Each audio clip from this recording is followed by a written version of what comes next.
ছিলাম, মাত্র আয়সা নামলাম আর এখানে আসছে। এরপরও আপনাদের দোয়ায়, বুজুর্গানের দিনের সকলের দোয়ায় আলহামদুলিল্লাহ আমি পরিপূর্ণ সুস্থ আছি আলহামদুলিল্লাহ। এই মাহফিলের যত বয়স হয়েছে আমার বাপের হয়তো বয়স হয়েছে, আমার আব্বার বয়স আরো কম। 69তম আরেকটা তাফসীর সম্মেলন এই ফিরোজপুরের ভান্ডারিয়া, ওইটাও 69তম, গত বছর করে আসছি, আবার আগামী বছর আলহামদুলিল্লাহ দাওয়া। তো এগুলো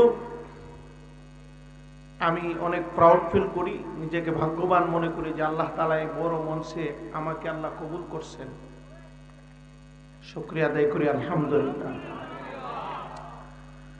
আমি যে আয়াতগুলো তিলাওয়াত করছি, মূল আলোচনায় ঢুকে যাচ্ছি। আল্লাহ রাব্বুল আলামিন তেলাওয়াতকৃত আয়াতে বলেন, الرحمن علم القرآن خلق الإنسان علمه البيان।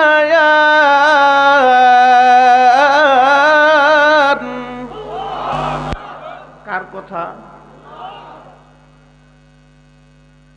অনেকে ভাবি যে তাকবীর দিলে হুজুর মনে অনেক খুশি হয়। তাকবীরের অর্থ হলো আল্লাহ সবচেয়ে বড়।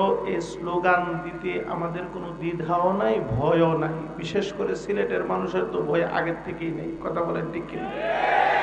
এই জন্য যুবকদেরকে স্নেহের সাথে বাবাদেরকে বলবো, মালিকের মহাব্বত আর ভালোবাসা নিয়ে আবারও মালিকের বরত্বের স্লোগান দেই, লিল্লাহি তাকবীর, লিল্লাহি তাকবীর। খুশি হলেন যিনি, তিনি কে? বেজার হইছে কেডা? বেজার হইছে শয়তান।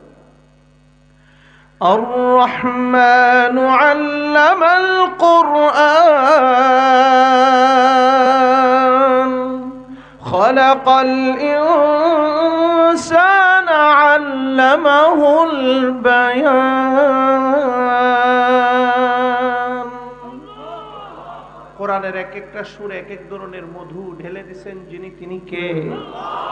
যারা বাইতুল্লাহর মেহমান হওয়ার সৌভাগ্য লাভ করেছেন তারা শুনেছেন আব্দুর রহমান আস-সুদাইস তিলাওয়াত করলে এক ধরনের মজা পাওয়া যায়।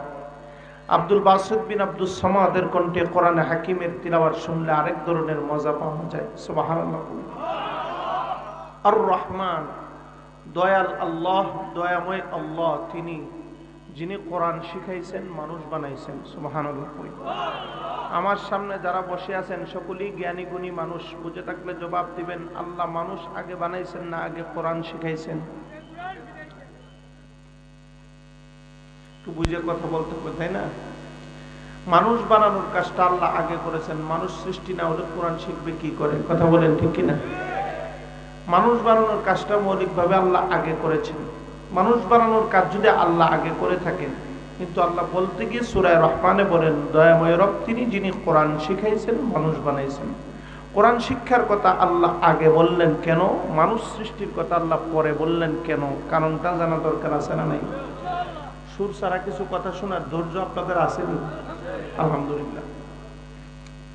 মানুষ হলাম আমরা দুই প্রকার। কয় প্রকার? এক নাম্বার জন্মগত মানুষ, দুই নাম্বার হলো গুণগত মানুষ। জন্মগত মানুষকে মানুষের ঘরে জন্ম নিলেই জন্মগত মানুষ হওয়া যায়, শিক্ষাগত যোগ্যতার কোনো প্রয়োজন নাই। কথা বলেন ঠিক কিনা? দুই নাম্বার হলো গুণগত মানুষ। কে গুণগত মানুষ? মানুষের মৌলিক গুণ যার ভিতরে আছে সেই হলো গুণগত মানুষ। প্রশ্ন করতে পারেন, হুজুর মানুষের মৌলিক গুণটা কি? কেউ যদি বলে আমি বেশি খাইতাম পারি, এটা মানুষের গুণ, তাহলে মহিষ আমার আপনার আগে মানুষ হয়ে যাওয়ার কথা, কারণ মহিষ মানুষের চাইতে বেশি খাবার খাইতে পারে। কথা বলেন ঠিক কিনা? কেউ যদি বলে হুজুর আমি বেশি ঘুমাইতাম পারি, এটা মানুষের গুণ, তাহলে গাধা আমার আপনার আগে মানুষ হয়ে যাওয়ার কথা, কারণ গাধাও মানুষের চাইতে বেশি পরিমাণ ঘুমাইতে পারে। কেউ যদি বলে হুজুর আমি বেশি পরিমাণ ক্ষমতা রাখি, এটা মানুষের গুণ, তাহলে কুকুর আমার আপনার আগে মানুষ হয়ে যাওয়ার কথা, কারণ কুকুর মানুষের চাইতে বেশি পরিমাণ বাচ্চা জন্ম দিতে পারে। কথা বলেন ঠিক কিনা? তাহলে আমরা বুঝতে পারলাম বেশি পরিমাণ খাওয়ায় মানুষের গুণ না, এটা জীবজন্তু জানোয়ারও পারে। বেশি পরিমাণ ঘুমানো এটাও মানুষের গুণ না, বেশি পরিমাণ বাচ্চা জন্ম দেওয়ার ক্ষমতা রাখা এটাও মানুষের গুণ না, এটা কুত্তাও পারে। কথা বলেন, কথা ঠিক কিনা? মানুষের গুণটা কি? মানুষের একমাত্র গুণ হলো আল্লাহর ইবাদত, আর এই ইবাদত শিক্ষা একমাত্র শিক্ষা ব্যবস্থার নাম হলো কোরআনের শিক্ষা। আল্লাহর দুনিয়ায় কোরআনের শিক্ষা ছাড়া ইবাদত শিখার আর কোনো শিক্ষা ব্যবস্থাই তামাম পৃথিবীতে নাই। কথা বলেন, কথা ঠিক কিনা? এই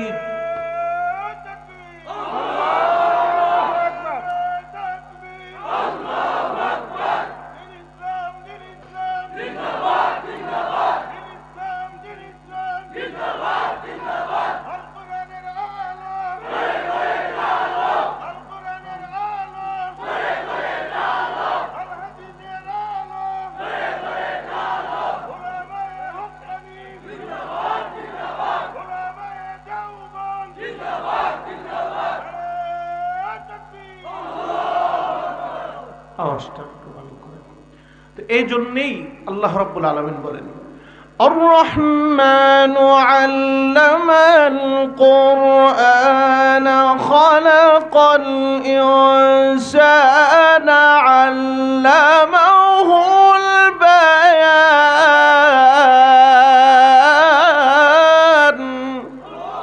আরো জোরে পড়ি আল্লাহু আকবার। আল্লাহ বলেন, দয়াময় রব তিনি যিনি কোরআন শিখাইয়া, কোরআনের ছোঁয়া দিয়া, কোরআনের পরশ দিয়া জন্মগত বংশগত মানুষটাকে ইবাদত শিখাইয়া গুণের মানুষে পরিণত করেছেন। পরি সুবহানাল্লাহ। বোঝা গেল মানুষের ঘরে জন্মাইলেই মানুষ হওয়া যায় না, মানুষের বংশে জন্মাইলেই মানুষ হওয়া যায় না, মানুষের মতো চেহারা সুরত নিয়ে জন্মাইলেই মানুষ হওয়া যায় না। যতক্ষণ পর্যন্ত একটা মানুষ কোরআনের ছোঁয়া না পায়, যতক্ষণ পর্যন্ত একটা মানুষ কোরআনের পরশ না পায়, সে মানুষের ঘরে মানুষের মতো মানুষের বংশে জন্মগ্রহণ করলেও আল্লাহর ভাষায় সে মানুষই হতে পারে না। কথা বলেন ঠিক কিনা? এই জন্য আল্লাহ বলেন, উলাইকা কাল আনআমি বাল হুম আদাল উলাইকা হুমুল গাফিলুন।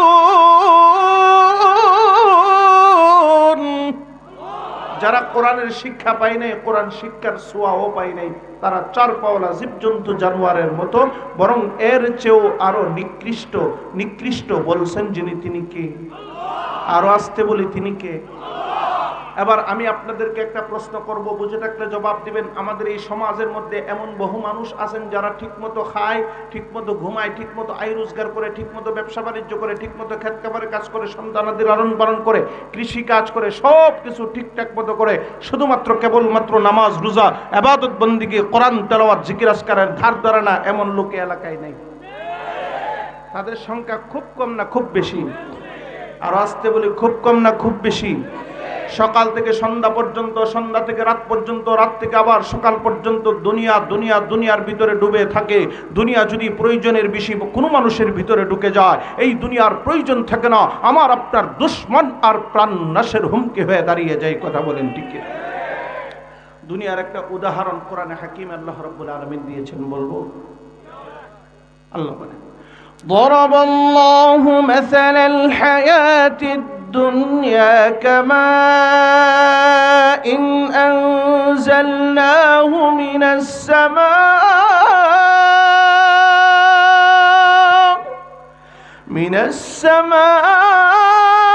السماء فاختلط به نبات الأرض فأصبح هشيما تذروه الرياح وكان الله على كل شيء مقتدرا। কার কথা? আল্লাহ রাব্বুল আলামিন কোরআনে হাকিমের মধ্যে আল্লাহ তাআলা দুনিয়ার উদাহরণ পানির সঙ্গে আল্লাহ তুলনা করেছেন। আল্লাহ বলেন, দুনিয়াটা হলো পানির মতো। বলেন, কিসের মতো? দুনিয়াটা হলো পানির মতো। আচ্ছা, আমি আপনাদেরকে জিজ্ঞাসা করলে বুঝে থাকলে জবাব দিবেন, পানি আমাদের প্রয়োজন কি প্রয়োজন না? পানি কেমন প্রয়োজন হুজুর জানেননি? পানির অপর নাম আমরা জীবন বলে থাকি। পানি ছাড়া মানুষ বাঁচতেই পারে না। পানি ছাড়া আমাদের ক্ষেত কামারে কোনো ফসলই হয় না। এত প্রয়োজন। কত প্রয়োজন আল্লাহ বলেন وجعلنا من الماء كل شيء حي আল্লাহ রাব্বুল আলামিন বলেন আমি আল্লাহ পৃথিবীর প্রতিটা প্রাণ সৃষ্টি করেছি পানি থেকে। এত প্রয়োজন এত প্রয়োজন এত প্রয়োজন পানি, এত প্রয়োজনীয় পানি। বর্ষার পানি বাড়তে বাড়তে, বন্যার পানি বাড়তে বাড়তে আমার আপনার ঘরে যদি হাঁটু পর্যন্ত হয়ে যায়, এটা কি প্রয়োজন থাকে না? প্রয়োজনের অতিরিক্ত হওয়ার কারণে আমার আপনার বিপদ হয়ে দাঁড়িয়ে যায়। এই পানি বাড়তে বাড়তে যখন আমার আপনার কোমর পর্যন্ত হয়ে যায়, আমার আপনার ঘরে যদি সদর পর্যন্ত হয়ে যায়, না সিকা পর্যন্ত হয়ে যায়, বন্যার পানি বর্ষার পানির স্রোতে যদি আমার আপনার ঘরগুলোকে তলায় নিয়ে যায়, আচ্ছা বলুন তো, যেই পানির অপর নাম আমরা জীবন বলে থাকি, যেই পানি ছাড়া মানুষ বাঁচতে পারে না, যেই পানি ছাড়া ক্ষেত খামারে কোনো ফসলই হয় না, এই প্রয়োজনীয় পানি প্রয়োজনের অতিরিক্ত হওয়ার কারণে এটা কি প্রয়োজন থাকে না আমার আপনার প্রাণনাশের হুমকি হয়ে দাঁড়িয়ে যায়? এই একটু রিভার্বটা দেন, আওয়াজটা একটু ভালো করে।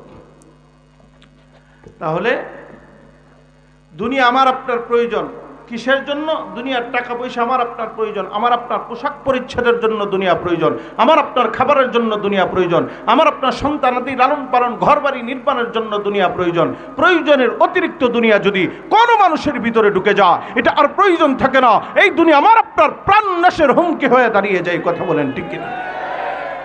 দুনিয়ার উদাহরণ উলামায়ে কেরাম দিয়েছেন। উলামায়ে কেরাম বলেন الدنيا جيفة وطالبها كلاب। উলামায়ে কেরাম বলেন দুনিয়াটা হলো মৃত জন্তুর ন্যায়, মরা গরুর মতো, আর এই মরা গরুর অন্বেষণকারীরা হলেন কুকুর। আমি আপনাদেরকে জিজ্ঞাসা করি, মরা গরুকে শুধু কুত্তাই খায় না? কুত্তার জন্য হালাল নাকি শকুনের জন্য হালাল? মরা গরু কি শুধু কুত্তার জন্য হালাল না শিয়ালের জন্য হালাল? শিয়ালের জন্য হালাল। হুজুর কুত্তার শিয়ালের জন্য হালাল হারামের তো কোনো মাসলাই নেই। কথা বলেন ঠিক কিনা? মাসলা আছে। মরা গরু শকুনে খায়, শিয়ালেও খায়, অন্যান্য প্রাণীরাও খায়, তো সব দোষ কুকুরের উপর কেন? প্রশ্ন আছে না নাই? কয়েকটা কারণে কুত্তা দোষী। আমাদের খালবিল নদীর এলাকায় ছোট একটা মাছ পাওয়া যায়, যে মাছটার আমরা গু খাওয়া মাছ হিসাবে চিনি। কথা বলেন ঠিক কিনা? আচ্ছা বলেন তো, ওই মাছটাই কি শুধু গু খায়, অন্য কোনো মাছে খায় না? যত মাছেই গু খাক সব দোষ কিন্তু বিরাগের এক মাছের উপরে। কথা বলেন ঠিক কিনা? কুকুর মরা গরু খায়, অন্যান্য প্রাণীরাও খায়, তো সব দোষ কুত্তার উপর কেন? কয়েকটা কারণে কুত্তা দোষী। এক নাম্বার, শকুনে মরা গরু খায়। এই চিত্র নতুন প্রজন্মের যুবকরা না জানলেও মুরব্বীরা ভালো বলতে পারবেন। কথা বলেন ঠিক কিনা? শকুনে মরা গরু খায় তো দিনের বেলা খায় না রাতে খায়? শিয়ালে দিনে খায় না রাতে খায়? তো বোঝা গেল শকুনের খাওয়ানোর একটা টাইম টেবিল আছে, শিয়ালেরও খাওয়ানোর একটা টাইম টেবিল আছে। কুত্তা এমন এক প্রাণী, খাওয়ানোর কোনো টাইম টেবিল নাই, দিনের বেলা যেমন খায় রাতেও খায়। কথা বলেন ঠিক কিনা? আর আওয়াজ দিয়ে বলেন কথা ঠিক কিনা? ঠিক তদ্রূপ ভাবে আমাদের এই সমাজের মধ্যে এমন বহু মানুষ আছেন, যেই মানুষগুলা সকাল থেকে সন্ধ্যা, সন্ধ্যা থেকে আবার সকাল পর্যন্ত দুনিয়ার ভিতরে ডুবে থাকে। কুকুর যেমন দিনের বেলাও খায় রাতের বেলাও খায়, ঠিক আমাদের এই সমাজের মধ্যে এমন বহু মানুষ আছেন সকাল থেকে সন্ধ্যা, সন্ধ্যা থেকে রাত পর্যন্ত, আবার সকাল পর্যন্ত দুনিয়ার ভিতরে ডুবে থাকে। নামাজ রোজা ইবাদত বন্দেগী কোরআন তেলাওয়াতের ধার ধরে না। ওই সমস্ত মানুষের চরিত্র আর কুত্তার চরিত্রের মধ্যে কোনো পার্থক্য নাই। কথা বলেন কথা ঠিক কিনা? এমন লোক এলাকায় খুব কম আছে না নাই? দুই নাম্বার, কুকুর কেন দোষী? শকুনে মরা গরু খায়, মরা গরুর গুস খায়, হাড্ডি খায় না। শিয়াল্লা অথবা টলাই যেটা খায়, এটারও গোস্ত খায়, হাড্ডি খায় না। এই জন্য বাঙ্গা কবরের পাশে দেখবেন যে হাড় গুড় ফিরে রয়েছে, বুঝতে হবে টলাই অথবা শিয়াল মামা খাইছে। কথা বলেন ঠিক কিনা? কুত্তা এমন এক প্রাণী, যেটা খাওয়ান যায় এটাও খায়, আর যেটা খাওয়া যায় না এটাও চাবায়। কথা বলেন ঠিক কিনা? গোস্ত যেমন খায়, হাড্ডিও খায়। আল্লাহ মানুষ বানাইছেন, কিছু জিনিস আমাদের জন্য হালাল করেছেন, বৈধ করেছেন। সুদ খাওয়াকে আল্লাহ হারাম করেছেন, ঘুষ খাওয়াকে আল্লাহ হারাম করেছেন, অন্যায় করে জোর জবরদস্তি করে সিটারি বাটপারি করে অন্যের জমি আত্মসাৎ করে খাওয়াকে আল্লাহ হারাম করেছেন। যৌতুক নেওয়াটা বৈধ? জোরে করেন, যৌতুক নেওয়াকে আল্লাহ হারাম করেছেন। সাদাবাজি করে খাওয়াকে আল্লাহ হারাম করেছেন। মদ খাওয়া, গাঞ্জা খাওয়াকে আল্লাহ হারাম করেছেন। জিনা বেবিচার করাকে আল্লাহ হারাম করে দিয়েছেন।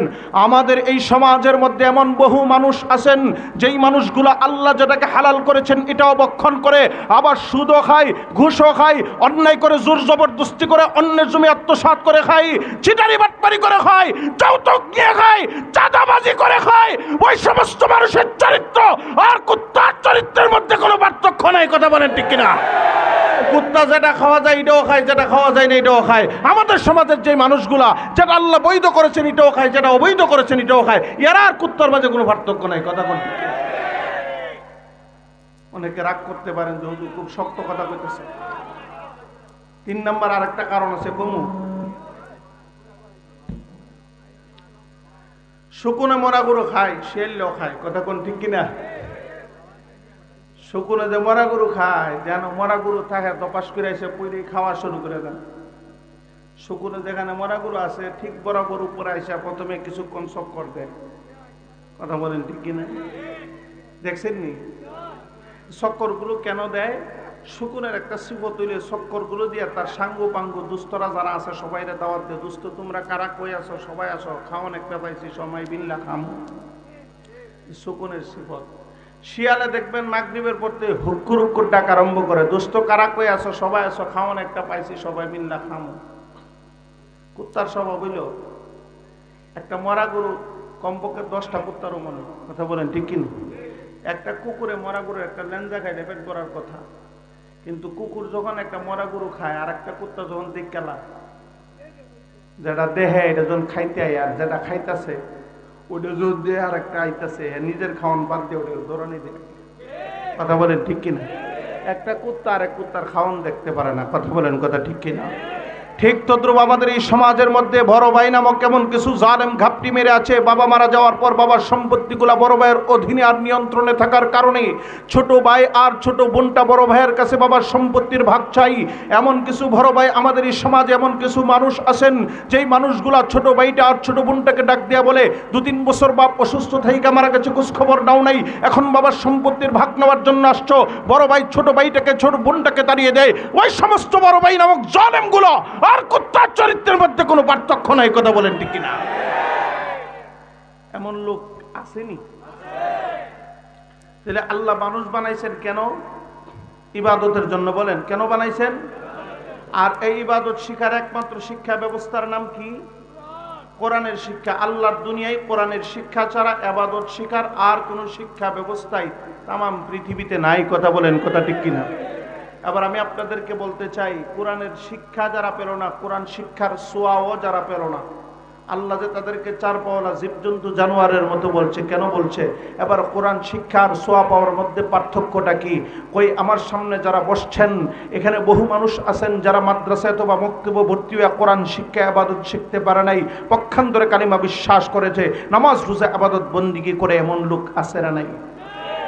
কোরআনের শিক্ষার সোয়া পাওয়ার মধ্যে বেশ কম আছে। কিসের বেশ কম? কই এই মানুষগুলা কোরআন শিক্ষা ইবাদত শিখতে পারে নাই, কিন্তু কালিমা বিশ্বাস করে নামাজ রোজা ইবাদত বন্দিগি করে। কিভাবে শিখতে পেরেছে? এ দেশে লক্ষ লক্ষ ওয়াজ মাহফিলের ছোঁয়ায়, দাওয়াত ও তাবলীগের ছোঁয়ায়, হক্কানি আলেম উলামায়ে কেরামের ছোঁয়ায়, হক্কানি পীর মাশায়েখের ছোঁয়ায়, হক্কানি আলেম উলামায়ে কেরামের ছোঁয়ায়, এ দেশে লক্ষ লক্ষ মসজিদ আর মক্তবগুলোর ছোঁয়ায়, লক্ষ লক্ষ নুরানি হাফিজি কওমি আলিয়া মাদ্রাসাগুলোর ছোঁয়ায়, লক্ষ লক্ষ উলামায়ে কেরামের ছোঁয়ায় আমাদের এই সমাজের লক্ষ কোটি মানুষ আছে যারা সরাসরি মাদ্রাসায় মক্তবিকে কোরআন শিক্ষা ইবাদত শিখতে পারে নাই, পক্ষান্তরে কালিমা বিশ্বাস করে নামাজ রোজা ইবাদত বন্দেগী করে। আল্লাহ কই যারা সরাসরি কোরআন শিক্ষা ইবাদত শিখতে পারে নাই, পক্ষান্তরে কালিমা বিশ্বাস করে নামাজ রোজা ইবাদত বন্দেগী করে, তারাও অমানুষ হওয়া থেকে রক্ষা পায়। কথা বলেন ঠিক কিনা? অর্থাৎ কোরআন শিক্ষার সরাসরি না পেলে কোরআন শিক্ষার সোয়া যারা পায় বিভিন্ন মাধ্যমে, তারাও অমানুষ হওয়া থেকে রক্ষা পায়। কথা বলেন ঠিক কিনা? তাহলে আমরা নির্দ্বিধায় বলতে পারি আজকের এই ওয়াজ মাহফিলটা কোরআন শিক্ষার সোয়া পাওয়ার একটি মাধ্যম। কথা বলেন ঠিক কিনা? আমাদের এই সমাজের মধ্যে বহু বন্ধুরা আছে এমন বলে, রাস্তাঘাটে হাঁটে আর শাসটলে চায়ের কাপে চুমু দেয়, ঠেঙ্গুলো ঝুলায় আর বলে এত ওয়াজ মাহফিল দিয়া হয়টা কি আর হবেটা কি। এই এলাকায় হয়তো কম হইতে পারে, অন্য এলাকায় অনেক বেশি আছে। কথা বলেন, কথা ঠিক কিনা? তাদেরকে বিনয়ের সাথে বলবেন, প্রিয় ভাই, এই ওয়াজ মাহফিলগুলোর ছোঁয়ায় তোমার মতো আমার মতো অনেক অমানুষগুলা মানুষ হয়। কথা বলেন না কেন?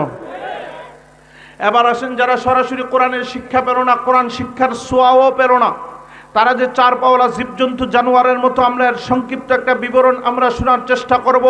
আমি আপনাদেরকে বলতে চাই, শিক্ষাগত যোগ্যতা অর্জন করলেই মানুষ মানুষ হতে পারে না। কথা বলেন ঠিক কিনা? আজকে আমাদের দেশের বহু শিক্ষিত মানুষ, যাদের কলমের খোঁচায় আমার আপনার প্রিয় মাতৃভূমি বাংলাদেশ থেকে কোটি কোটি টাকা পাচার হয়েছেন, তারাও শিক্ষা অর্জন করতে পেরেছে। আল্লাহর কসম, তারা মানুষ হতে পারে না। এই কথা বলেন, কথা ঠিক কিনা? প্রিয় ভাইয়ের আমার, তামাম পৃথিবীতে শিক্ষাগত যোগ্যতায় যারা সবচেয়ে শক্তিশালী, আধুনিক টেকনোলজি, আধুনিক বিজ্ঞানে যারা পৃথিবীতে সবচেয়ে শক্তিশালী অবস্থানে রয়েছেন, তারা হলো ইহুদি খ্রিস্টানদের রাষ্ট্রের লোকগুলা। তাদের শিক্ষা ব্যবস্থা এত শক্তিশালী হওয়ার কারণ কি? তাদের দেশের একটা নিয়ম হলো, বাচ্চার বয়স 7-8 বছর হলে বাধ্যতামূলকভাবে স্কুলে ভর্তি করাইতেই হয়। 17 বছর পর্যন্ত বাধ্যতামূলকভাবে স্কুলে ভর্তি করাইয়া পড়াইতেই হয়। এর বিপরীত যদি কোনো মা বাবাই করে, ওই দেশের সরকার মা বাবাকে চার্জ করে। কথা বলেন, কথা ঠিক কিনা?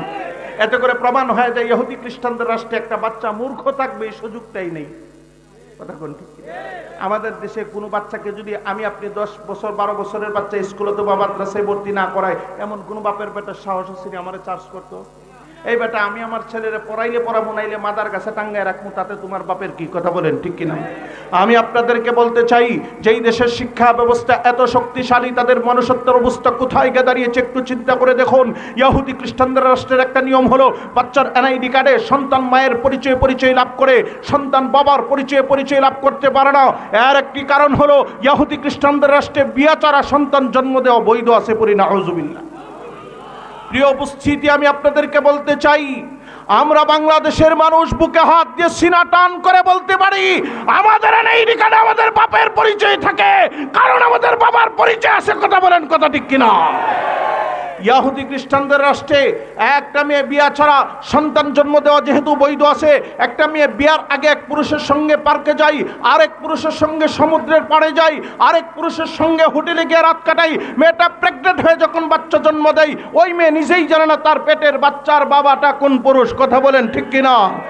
আমরা আমাদের আশপাশের এলাকায় অথবা এই এলাকায়ও দেখে থাকতে পারি, কিছু মানুষ সঙ্গত কারণে কুকুরের বাচ্চা লালন পালন করে।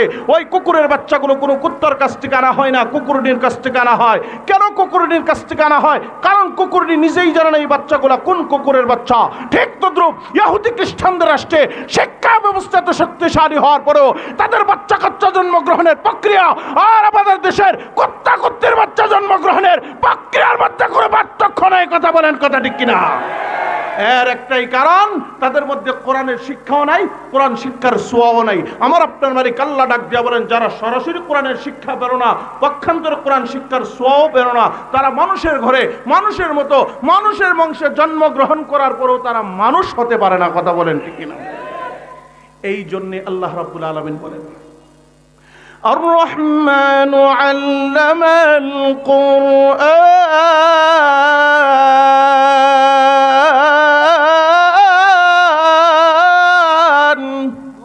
খালাকাল ইনসানা আল্লামাহুল বায়ান।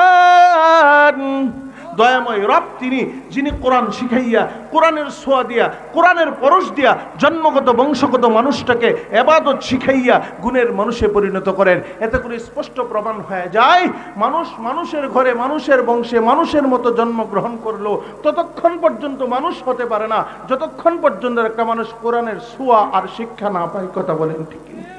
এই জন্য আল্লাহ কোরআন শিক্ষার কথা বলছেন আগে, মানুষ সৃষ্টির কথা বলছেন পরে, কারণ কোরআনের শিক্ষা আর ছোঁয়া ছাড়া মানুষটা তো মানুষই হতে পারে না। কথা বলেন ঠিক? এবার আসেন সামনের দিকে। আগে খারাপ লাগতেছে আপনাদের?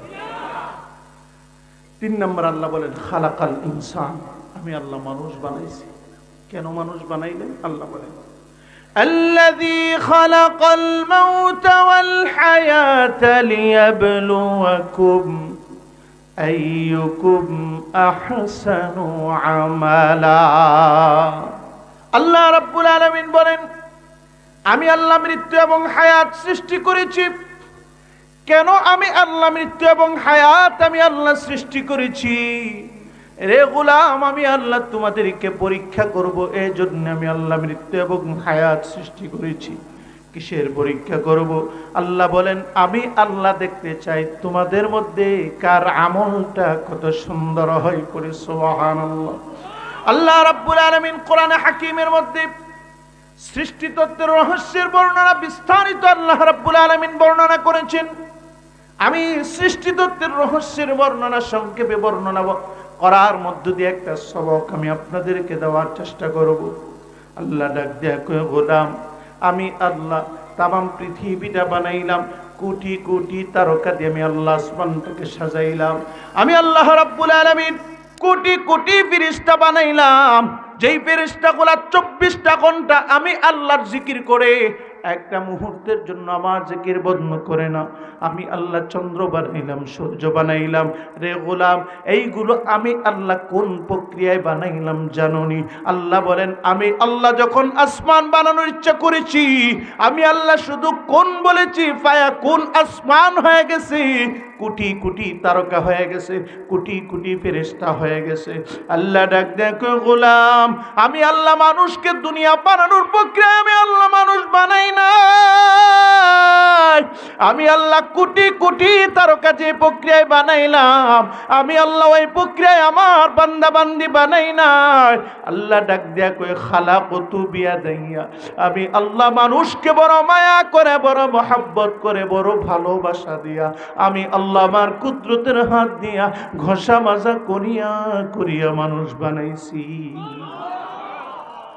তুমি রহমান, তুমি মেহেরবান। বলেন, তুমি রহমান, তুমি মেহেরবান। জনম জনম যদি গাহি তোমারি গুণগান, শেষ হবে নাহি। জনম জনম যদি গাহি তোমারি গুণগান, শেষ হবে নাহি। ভরে অভরে না যেন, ভরে অভরে না যেন সাহারাই প্রাণ। তুমি রহমান, তুমি মেহেরবান। পড়ি আল্লাহু আকবার। আল্লাহ রাব্বুল আলামিন ডাক দিয়ে কয়, গোলাম, আমি আল্লাহ মানুষকে কোন প্রক্রিয়ায় বানাইলাম? আমি আল্লাহ আমার কুদরতের হাত দিয়া ঘষা মাজা করিয়া করিয়া আমি আমার বান্দা বান্দিদেরকে বানাইলাম। শুধু তাই নই রে গোলাম, এক ফোঁটা নাপাক পানি তোদের মায়ের পেটের ভিতরে ঢুকাইয়া, একটা নয়, দুইটা নয়, 7টা ধাপে ধাপে মায়ের পেটের ভিতরে আমি আল্লাহ আমার বান্দা বান্দিদের স্ট্রাকচার মায়ের পেটের ভিতরে আমি আল্লাহ তৈরি করেছি। আমি একটা সবক দেবার জন্য বলতেছি কথাগুলো। আল্লাহ রাব্বুল আলামিন বলেন, 1 নাম্বার, ওয়ালাকাদ খালাকনাল ইনসানা মিন সুলালাতিন মিন তিন। আল্লাহ বলেন, 1 নাম্বার, আমি আল্লাহ মানুষকে মাটির সার নির্যাস থেকে বানাইছি। প্রশ্ন করতে পারেন, হুজুর আল্লাহ তো অন্য জায়গায় বলছেন নুতফা থেকে আল্লাহ মানুষ বানাইছেন, এখানে মাটির সার নির্যাসের কথা কেন বললেন? তাফসীরে মাআরিফুল কোরআনের ব্যাখ্যায় আল্লামা মুফতি শফি রহমতুল্লাহি আলাইহি তিনি বলেন, শুক্রবিন্দুটা বীর্যটা উৎপন্ন হয় খাবার থেকে, আর খাবারটা উৎপন্ন হয় মাটির সার নির্যাস থেকে। এতে করে বোঝা যায় মানুষ সৃষ্টির মৌলিক উপাদানের নাম হলো মাটির সার নির্যাস। পড়ি সুবহানাল্লাহ। 2 নম্বর আল্লাহ বলেন, সুম্মা জাআলনাহু নুতফাতান ফি ক্বারারিম মাকিন। আল্লাহ রাব্বুল আলামিন বলেন, আমি আল্লাহ এই নুতফাটাকে তাদের মায়ের পেটের ভিতরে সংরক্ষিত আধারে অন্ধকারে আমি আল্লাহ স্থাপন করে দিয়েছি। কেমন অন্ধকার? অন্য আয়াতের মধ্যে আল্লাহ বলেন, يخلقكم في بطون أمهاتكم خلقا من بعد خلق في ظلمات ثلاث। আল্লাহ ডাক দেয়, কই গোলাম, আমি আল্লাহ তোমাদের মায়ের পেটের ভিতরে একটা নয়, দুইটা নয়, তিনটা অন্ধকারের ভিতরে বান্দা বান্দি বানাইলাম। এক নাম্বার অন্ধকার, মুফাসসিরিনে কেরামগণ বলেন তোদের মায়ের পেটের ভিতরের অন্ধকার।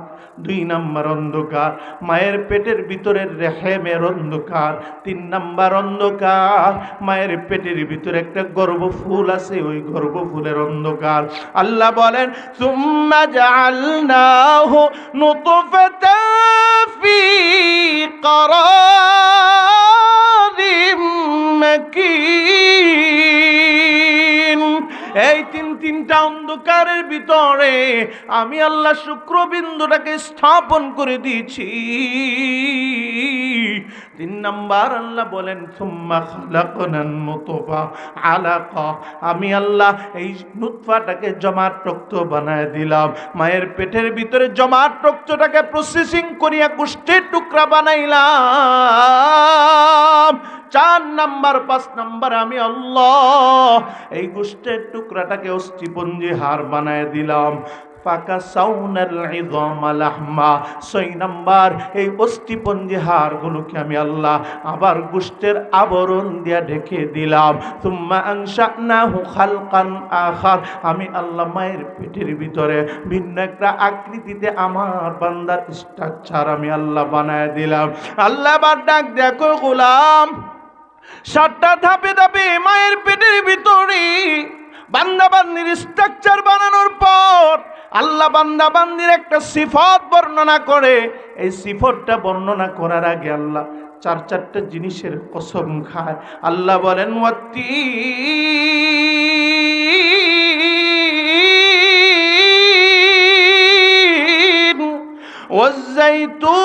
ওয়াজ্জাইতুন وطور سينين وهذا البلد الأمين।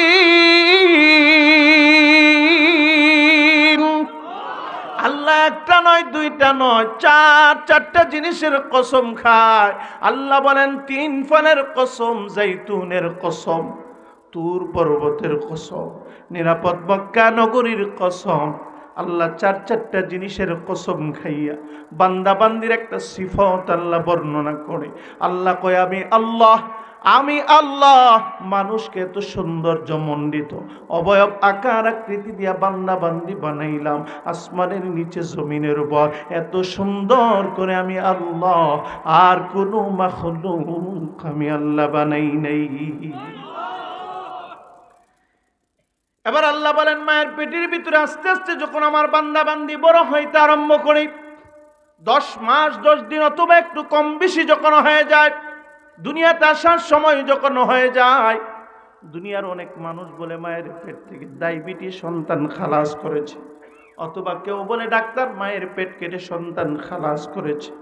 আল্লাহ ডাক দেয়া কই, ও গোলাম, ওয়াল্লাহু আখরাজাকুম মিন বুতুনি উম্মাহাতিকুম লা তা'লামুনা শাইআ। আল্লাহ ডাক দেয়া কই, গোলাম, মায়ের পেট থেকে ডায়াবেটিস সন্তান খালাস করতে পারে না। মায়ের পেট থেকে ডাক্তার পেট কেটে সন্তান খালাস করতে পারে না। আমি আল্লাহ সময় যখন হয়ে যায়, আমি আল্লাহ তোমাদের মায়ের পেটের ভিতর থেকে আমার কুদরতের হাত দিয়া আমি আল্লাহ আমার বান্দা বান্দিটারে দুনিয়াতে বের করে নিয়ে আসলাম। পড়ি আল্লাহু আকবার। লা তা'লামুনা শাইআ। যখন আমি আল্লাহ আমার বান্দা বান্দিটারে দুনিয়ার জমিনে বের করে নিয়ে আসলাম, আমার বান্দাটা দুনিয়াতে জন্মাইলো, আমি আল্লাহ চোখ দিলাম, কান দিলাম, জবান দিলাম, হাত দিলাম, পা দিলাম।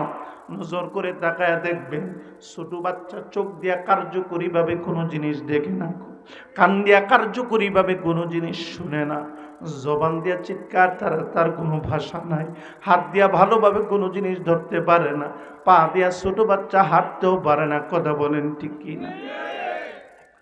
এজন্য আল্লাহ বলেন লা তা'লামুনা শাইআ, আমার বান্দাটা কোনো কিছুই জানতো না, কোনো কিছুই বুঝতো না। দুনিয়ার সন্তানের মাদেরকে, সন্তানের বাবাদেরকে আল্লাহ একটা সবক দিতে চায়। আল্লাহ গড আমার বান্দাটা আস্তে আস্তে যখন বড় হইতে আরম্ভ করে দিল, 10 মাস 11 12 13 14 15 16 17 মাস 18 মাস বয়স, 20 মাস বয়সে আমার বান্দাটা যখন আস্তে আস্তে কথা বলার কেগলায়া কেগলায়া যখন কথা বলার চেষ্টা করে, একটু নজর করে তাকায় দেখবেন 15 থেকে 20 মাসের ভিতরে বাচ্চাগুলা ঠোঁট নাড়াইয়া নাড়াইয়া কেগলায়া কেগলায়া কথা বলার চেষ্টা করে কি করে না? আর আস্তে বলেন, করে কি করে না? যখন বাচ্চাগুলা ঠোঁট নাড়াইয়া নাড়াইয়া কেগলায়া কেগলায়া কথা বলার চেষ্টা করে, ঠিক ওই মুহূর্তে সন্তানের মা যারা আছে, সন্তানটারে কুলের মধ্যে লইয়া মা সন্তানের কানের কাছে ঠোঁটগুলো লাগাইয়া লাগাইয়া আম্মু আম্মু বলে তালকিন দেয়। কথা বলেন ঠিক কি?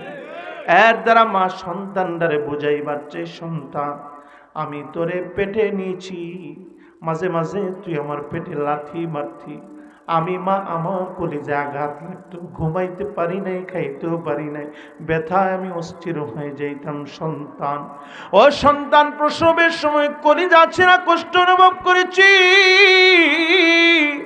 ও আমার সন্তান, জন্মের পরে আমি মা তিলে তিলে দুধ পান করাইয়া বড় করতে আরম্ভ করেছি। সন্তান কথা বলার চেষ্টা করো। আমি মা চাই তুমি সর্বপ্রথম তোমার জবান দিয়া আমাকে আম্মা বলে ডাক দিবা।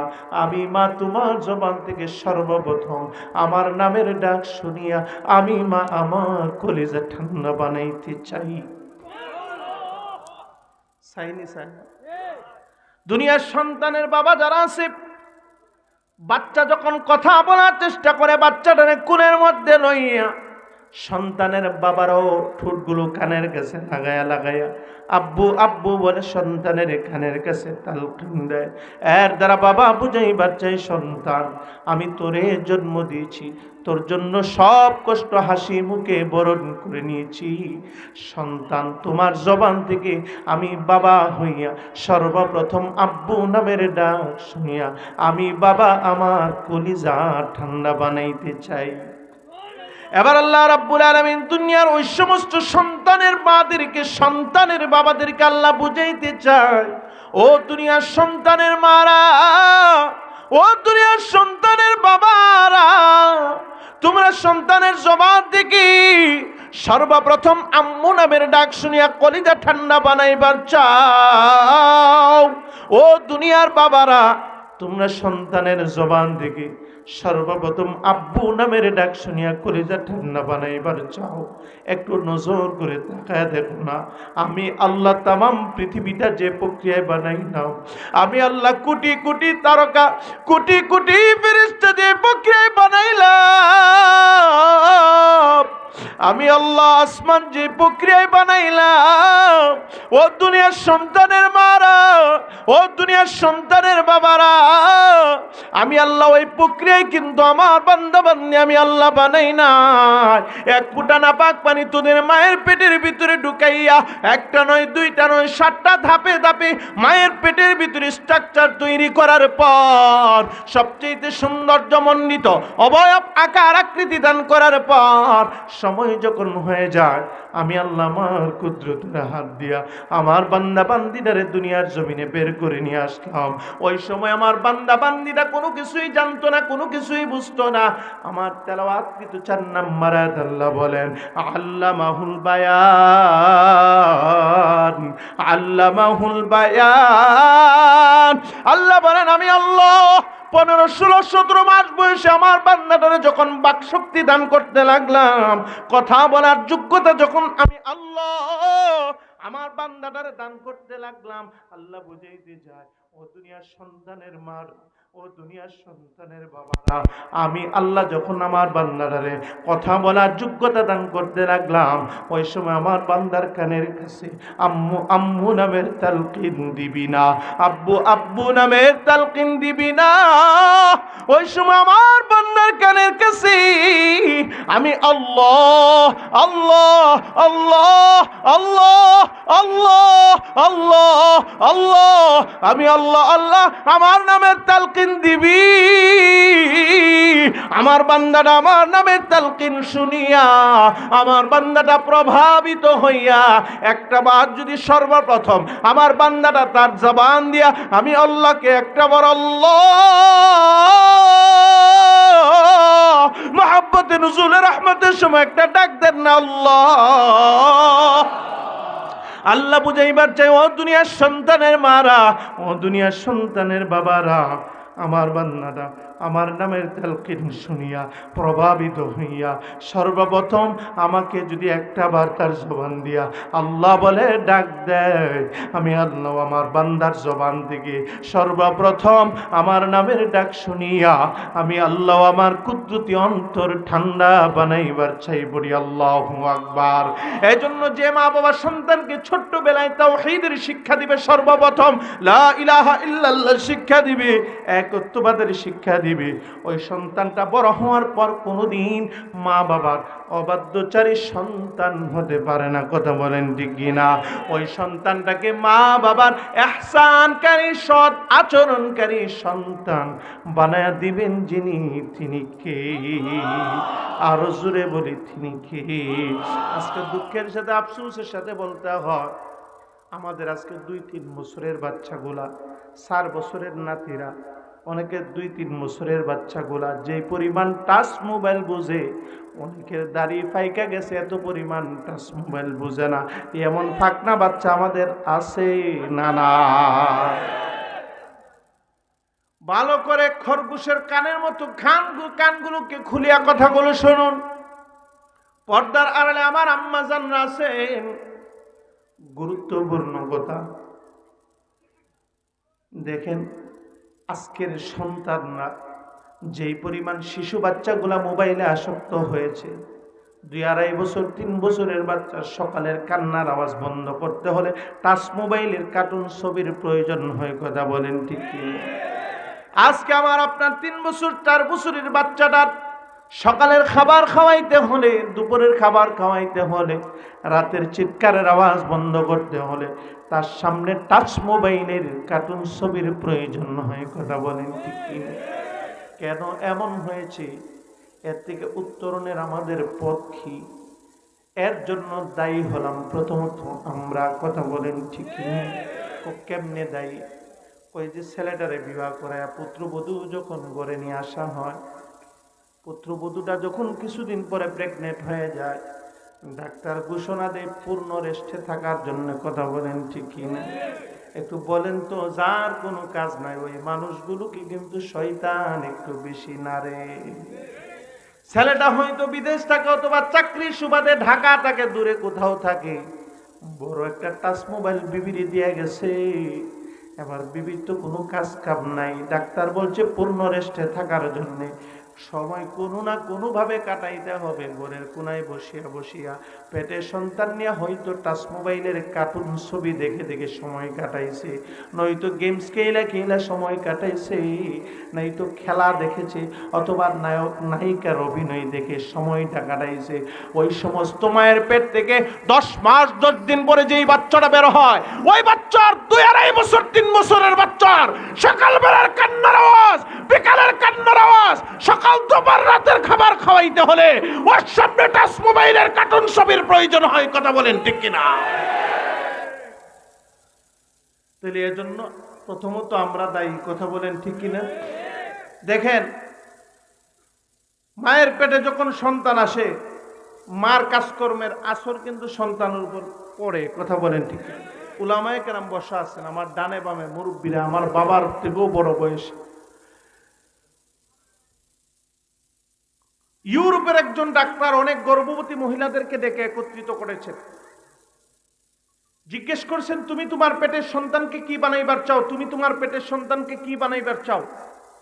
প্রত্যেককে জিজ্ঞেস করছে পেটের সন্তানকে কি বানাইবার চাও। তারা তাদের ধর্মীয় সংস্কৃতি অনুযায়ী জবাব দিয়েছেন। কেউ বলেছেন আমি আমার পেটের সন্তানটাকে ক্রিকেটার, ফুটবলার বানাইতে চাই। কেউ বলেছেন নায়ক নায়িকা, গায়ক গায়িকা, নাট্যকার বানাইতে চাই। আবার কেউ বলেছেন আমি আমার পেটের সন্তানটাকে ডাক্তার, ইঞ্জিনিয়ার, ব্যারিস্টার আর লয়ার বানাইতে চাই। এটা তারা তাদের ধর্মীয় সংস্কৃতি অনুযায়ী জবাব দিয়েছেন। আমি বিশ্বাস করি আমাদের কোনো মুসলিম আম্মাজানদেরকে জিজ্ঞেস করলে হয়তো তারা বলতো আমি আমার পেটের সন্তানটাকে বিশ্বজয়ী হাফেজ আর আলেম বানাইতে চাই। কথা বলেন, কথা ঠিক কিনা? হয়তো বলতো।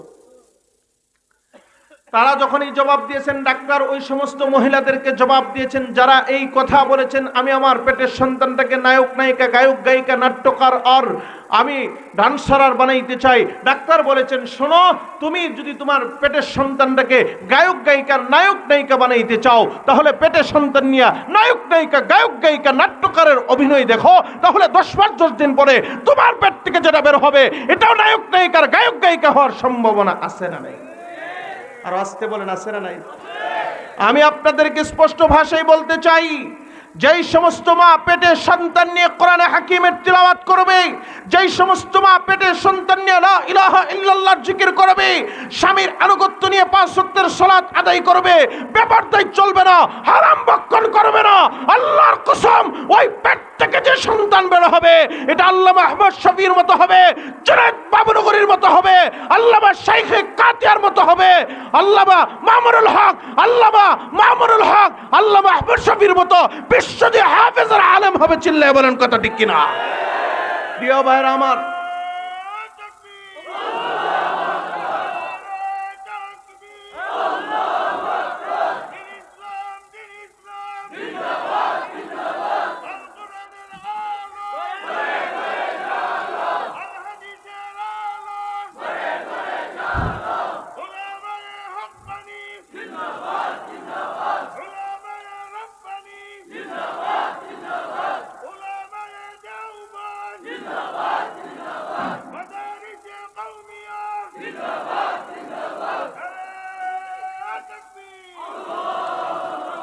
আমার পর্দার আড়ালে আম্মাজানদেরকে আমি বিনয়ের সাথে বলতে চাই, যে মা পেটে সন্তান নিয়ে কোরআনে হাকিমের তিলাওয়াত নাই, জিকির আজকার নাই, লা ইলাহা ইল্লাল্লাহর জিকির নাই, যেই মা পেটে সন্তান নিয়ে বেপরদায় চলে, হারাম ভক্ষণ করে, স্বামীর আনুগত্যশীল হয়ে চলে না, 5 ওয়াক্তের সালাতও আদায় করে না, ওই সমস্ত মায়েদের পেট থেকে যে সন্তান বের হয় হয়তো এটা মৎখুর হতে পারে, গাঞ্জটি হতে পারে, আল্লাহ এবং রাসূলের দুশমন হতে পারে। এই সমস্ত যুবকরাই আজকে আমাদের মুরব্বীদের সঙ্গে বেয়াদবি করে। কথা বলেন, কথা ঠিক কিনা? এই জন্য আমাদের আগামীর প্রজন্মকে যদি আমরা ভালো বানাইতে চাই, সভ্য বানাইতে চাই, তাহলে আমাদের আম্মাজানদেরকে সভ্য হতে হবে। কথা বলেন, কথা ঠিক কিনা? পেটের সন্তান নিয়ে বেপরদায় চলা যাবে না, পেটের সন্তান নিয়ে হারাম ভক্ষণ করা যাবে না, পেটের সন্তান নিয়ে অশ্লীল বেহায়াপনা, মোবাইলে আসক্ত থাকা যাবে না। কথা বলেন, কথা ঠিক কিনা? এই কথাগুলো আমাদের জানা দরকার আছে না নাই? এই সমস্যাগুলো বর্তমানে আমাদের এই সমাজে বিরাজমান কিনা? এই জন্য এই সমস্যা থেকে উত্তরণের একমাত্র উপায় আমাদের আম্মাজানদেরকে ভালো হওয়া চাই। কথা বলেন, কথা ঠিক কিনা? প্রিয় ভাইয়ার আমার, তাহলে একটু সামনের দিকে আরো আগাবো না শেষ করে দেব? চলবে? আছেন আপনারা? আলহামদুলিল্লাহ, আপনাদের উপস্থিতি আমি অত্যন্ত আনন্দিত, অত্যন্ত খুশি। যদিও দীর্ঘ সময়ের ক্লান্তির ছাপ আমার শরীরে লাগার চেষ্টা করছিল, কিন্তু আপনাদের এই উপস্থিতি আমার এই চাপ দূরীভূত হয়ে গেছে পড়ে আলহামদুলিল্লাহ।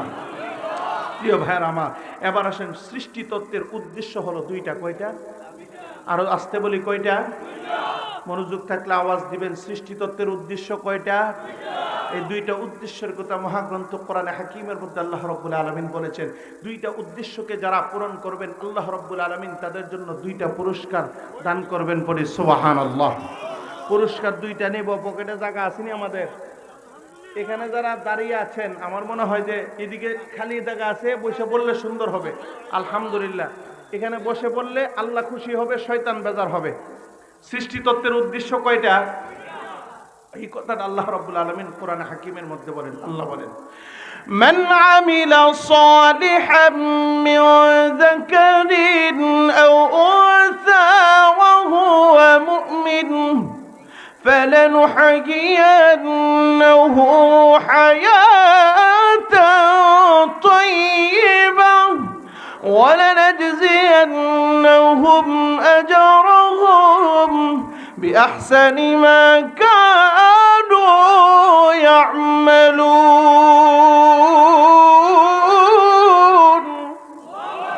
আল্লাহ বলেন যে নারী এবং যে পুরুষ নেক আমল করবে ঈমানের অবস্থায়। একটা কথা স্পষ্ট করে বলতে চাই, আমাদের অনেককে এবং বলতে শোনা যায় ইসলাম নারীর মর্যাদা দিতে পারে নাই, নাউজুবিল্লাহ পড়ি। অথচ এই আয়াতে লক্ষ্য করলে দেখা যায় ইসলাম নারীকে যেই পরিমাণ মর্যাদা দিয়েছেন, পৃথিবীর কোনো ধর্ম বর্ম, পৃথিবীর কোনো ধর্মের লোক এই রকম ভাবে নারীর মা বোনদের মর্যাদা দিতে পারে নাই। চিল্লায় বলেন কথা ঠিক কিনা? আল্লাহ বলেন যে নারী এবং যে পুরুষ, এখানে নারী এবং পুরুষকে সমানভাবে আল্লাহ বলেছেন যে নারী এবং যে পুরুষ নেক আমল করবে ঈমানের অবস্থায়, আল্লাহ তাদের জন্য দুইটা পুরস্কার বরাদ্দ রেখেছেন। বলি সুবহানাল্লাহ। এবার এক নাম্বার তো ঈমান, দুই নাম্বার নেক আমল। নেক আমলটার কথাই বলি, নেক আমল কিভাবে করতে হবে, নেক আমলের শর্তটা কি আছে সূরা বনী ইসরাঈল আল্লাহ বলেন ومن أراد الآخرة وسعى لها سعيها, আল্লাহ বলেন যে ব্যক্তি আখিরাত চাই, জান্নাত চাই, এমনি এমনিতে আমি আল্লাহ জান্নাত দিব না, চেষ্টা করার মতো, চেষ্টা করার মধ্য দিয়ে জান্নাতকে অর্জন করে নিতে হবে। বলি সুবহানাল্লাহ। তাহলে আখিরাত পাওয়া এমনি এমনিতে হবে না। অনেকে বলে দিবনে আল্লাহ জান্নাত, অনেকে কয় দিবনে আল্লাহ জান্নাত। দিবনে কথা ঠেলা মাইরা কইলে হইতো না।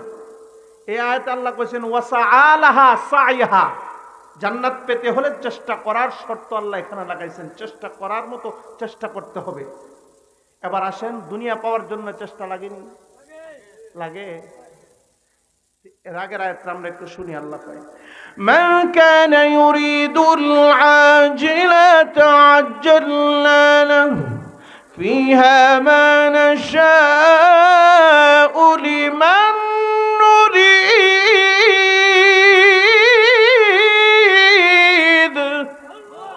জোরে পড়ি আল্লাহ।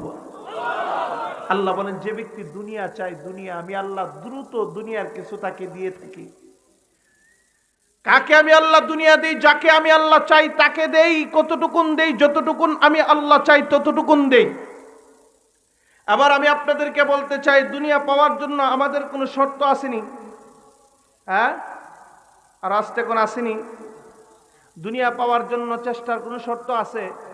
কোনো শর্ত নাই চেষ্টার।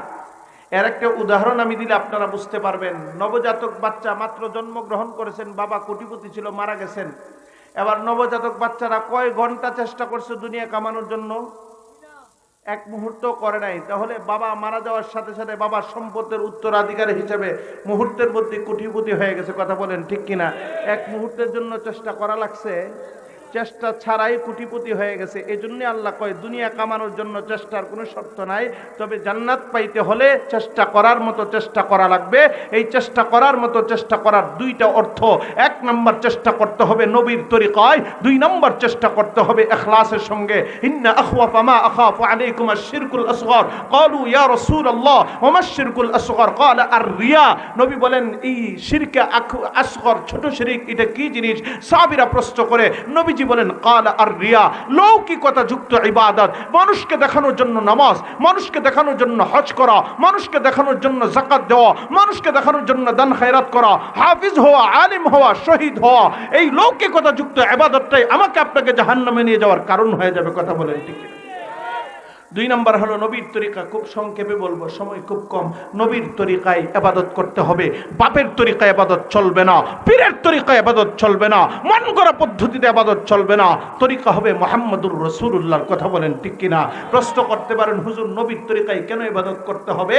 তো নবীর মতো আপন আমাদের আর কেউ নেই। কথা বলেন ঠিক কিনা? নবী আমাদের কেমন আপন? আমার মা, আমার বাবা, আমার ভাই, আমার বন্ধু আমাকে যতটুকু না মহাব্বত করে, মুহাম্মদুর রাসূলুল্লাহ তার চাইতে লক্ষ কোটি গুণ বেশি মহাব্বত তার উম্মতদেরকে করে। পড়ে সুবহানাল্লাহ। এই ভালোবাসার দাবি নিয়ে নবী মুহাম্মদুর রাসূলুল্লাহ উম্মতদেরকে ডাক দিয়া কয়, ও উম্মতের দল, তোমরা যতক্ষণ পর্যন্ত না আমি নবীকে তোমাদের মায়ের চাইতে, বাবার চাইতে, সন্তান সন্ততির চাইতে, এমনকি তোমাদের জীবনের চাইতে যতক্ষণ পর্যন্ত না সর্বোচ্চ পর্যায়ের নবীর মহব্বত আর ভালোবাসা দিতে না পারবি, পৃথিবীর কোনো মানুষ পরিপূর্ণ কাবিল ইমানদার হতে পারে না। কথা বলেন, কথা ঠিক কিনা? এখন আপনারা প্রশ্ন করতে পারেন, হুজুর নবী এমন কি উপকার আমাদের জন্য করবেন যার জন্য নবীর ভালোবাসা রক্ষা এবং নবীর ইজ্জত রক্ষার প্রমাণ দিতে গিয়ে নিজের জীবনটাও প্রয়োজনে বিলিয়ে দিতে হবে, এমন কি উপকার নবী আমাদের জন্য করবেন? কারণটা জানা দরকার আছে না নেই?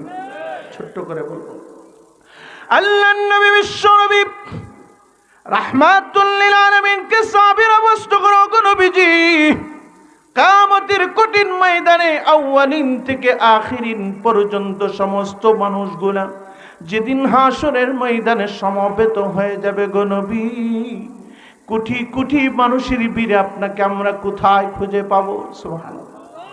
আল্লাহর নবী বিশ্ব নবী রাহমাতুল লিল আলামিন সাহাবীদেরকে বলেন, সাহাবীরা শোনো, যেদিন মানুষগুলো কবর থেকে উঠে হাসরের ময়দানে সমবেত হয়ে যাবে, ফি ইয়াউমিন কানা মিকদারুহু 50 আলফা সানা, একদিন দুই দিন নয়, মানুষগুলো 50,000 বছর পর্যন্ত হাসরের মাঠে দাঁড়ায় থাকা লাগবে। আল্লাহর নবী মুহাম্মদুর রাসূলুল্লাহ সাহাবীদেরকে বলেন, ও সাহাবীরা শোনো, ওই দিনের পরিস্থিতি এত কঠিন পরিস্থিতি হয়ে যাবে, এত ভয়াবহ পরিস্থিতি হয়ে যাবে, সূর্যটা অর্ধ হাত উপরে চলে আসবে, নিচের জমিনটাকে আল্লাহ তামাম জমিন আল্লাহ যেদিন বানায় দিবেন, সূর্যের তাপ আজকের মতো থাকে না, আর 70 গুণ বেশি তেজে যেদিন বানিয়ে দেওয়া হবে, সূর্যের তাপে ভবিষ্যতের মাথার মগজটা গলিয়া গলিয়া নাকের ছিদ্র দিয়ে বের হইতে আরম্ভ করে দিবি, জিহ্বাটা যেদিন কুকুরে বেরিয়ে যাবে। আল্লাহর নবী মুহাম্মদুর রাসূলুল্লাহ সাল্লাল্লাহু আলাইহি ওয়াসাল্লাম সাহাবীদেরকে বলে, ও সাহাবীরা শুনো, যেদিন মানুষগুলো এক ফোঁটা পানি তামাম হাসরের ময়দানও খুঁজে পাবে না, মানুষগুলোর কলিজা যেদিন ফেটে যাওয়ার উপক্রম হয়ে যাবে, ওই দিন কোনো মানুষের কলিজাও পারবে না, কোনো মানুষ মারাও যাবে না। আল্লাহর নবী বিশ্ব নবী রাহমাতুল লিল আলামিন সাহাবীদেরকে বলে, এক নাম্বার তোমরা আমাকে খুঁজিয়া পাইবা হাউজে কাউসারের পাড়ে। কেন গো নবী আপনি হাউজে কাউসারের পাড়ে থাকবেন? আল্লাহর নবী বিশ্ব নবী রাহমাতুল লিল আলামিন সাহাবীদেরকে বলে, ও সাহাবীরা শুনো, আমি হাউজে কাউসারের পানির পেয়ালা হাতে রয়ে দাঁড়ায় থাকবো আমার গুনাহগার উম্মতদেরকে পান করানোর জন্য।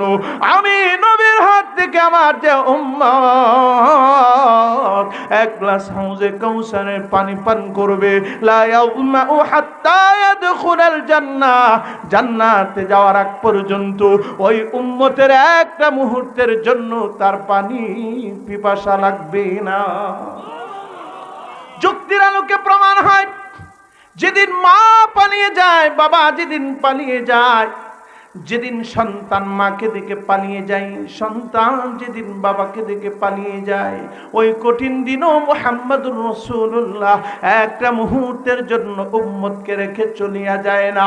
এজন্য যুক্তির আলোকে প্রমাণ হয়, দলিলের আলোকে প্রমাণ হয়, জীবন যদি দিতে হয় এমন একজনের জন্য জীবন দিব যিনি আবার আপনার বিপদের দিনও কান্ডারি হয়ে দাঁড়িয়ে যায়। কথা বলেন ঠিক কিনা? সাহাবীরা বলে, গো নবীজি যদি আপনাকে আমরা এক নাম্বার জায়গা হাউজে কাউসারের পারে যদি খুঁজিয়া না পাই, আপনাকে আমরা কোথায় তালাশ করব? আল্লাহর নবী বিশ্ব নবী রাহমাতুল লিল আলামিন সাহাবীদেরকে বলেন, ও সাহাবীরা শুনো, 2 নাম্বার জায়গা তোমরা আমাকে মিজানের পাল্লার ধারে খুঁজে পাইবা। কেন গো নবী আপনি মিজানের পাল্লার ধারে থাকবেন? আল্লাহর নবী বিশ্ব নবী রাহমাতুল লিল আলামিন সাহাবীদেরকে বলো, সাহাবীরা শুনো, ওই দিনের পরিস্থিতিটা বড় ভয়াবহ পরিস্থিতি হয়ে যাবে, বড় কঠিন পরিস্থিতি হয়ে যাবে। কারো আমল নামাটা আল্লাহ ডান হাতের মধ্যে দিবে, কারো আমল নামাটা লাঞ্ছনার সঙ্গে আল্লাহ বাম হাতের মধ্যে দিবে। আল্লাহর নবী বিশ্ব নবী রাহমাতুল লিল আলামিন তিনি সাহাবীদেরকে ডেকে বলে 2 নাম্বার জায়গা মিজানের পাল্লার দ্বারা তোমরা আমাকে খুঁজে পাইবা। কেন থাকবেন নবী সেখানে? নবীজি বলেন আমার অনেক উম্মতের নেকির পাল্লাটা হালকা হয়ে যাবে, গুনাহের পাল্লাটা যেদিন ভারী হয়ে যায় আমি নবী আল্লাহর কাছে শাফাআতের মাধ্যমে চেষ্টা করব কিভাবে আমার গুনাহগার উম্মতের নেকির পাল্লা কিভাবে ভারী করে দেওয়া যায়। ওয়াল্লাইলু মাহা যুলফে মুহাম্মদ কা তারান্নুম, والليل مها زلف محمد كترنم والشمس من رخساري أحمد كترنم والشمس من رخساري أحمد كترنم والفجر مها صبح رسالتك بشارات والفجر مها صبح رسالتك بشارات والعصر مها دور نبوتك بشارات والعصر مها دور نبوتك بشارات ہر پھول مها روی مدینہ کا تبسم ہر پھول مها روی مدینہ کا تبسم شاخ القلچک میں قد آقا کا تکلم شاخ القلچک میں قد آقا کا تکلم پڑھی اللہ اکبر اللہ نبی بشربی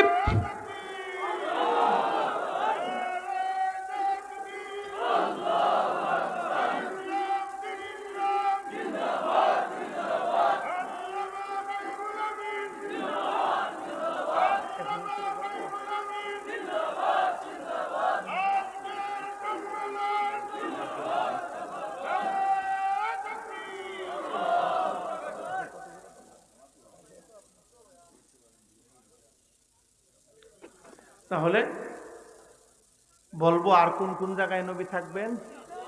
সাহাবীরা জানতে চাইছেন, চিনতে চেয়েছেন। সুবহানাল্লাহ। আমাদেরও জানা দরকার আছে না নাই? আল্লাহর নবী বিশ্ব নবী রাহমাতুল লিল আলামিন সাহাবীরা বলে ওগো নবীজি 2 নাম্বার যদি মিজানের পাল্লার দ্বারা আপনাকে খুঁজিয়া না পাই কোথায় তালাশ করব? নবী বলেন প্রতিটা মানুষ হাসরের মাঠ থেকে আল্লাহর জান্নাতে যেতে চায়, কিন্তু কিভাবে যাবে? হাসরের মাঠ থেকে জান্নাতে যেতে হলে মাঝখানে 30,000 বছরের রাস্তার জাহান্নাম প্রতিবন্ধক হয়ে দাঁড়ায় যায়। এটি প্রতিবন্ধকতা দূর করার জন্য আল্লাহ একটা সেতু নির্মাণ করবেন। ওই সেতুটার নাম হলো ফুলসিরাতের ব্রিজ। আল্লাহর নবী বিশ্বনবী রাহমাতুল লিল আলামিন সাহাবীদেরকে বলে ও সাহাবীরা শুনো, ওই দিন 1000 মানুষের মধ্যে 999 জন আটকা পড়িয়া যায়। একজন ইমানদার আল্লাহর তৈরি জান্নাত পর্যন্ত পৌঁছে যেতে পারে।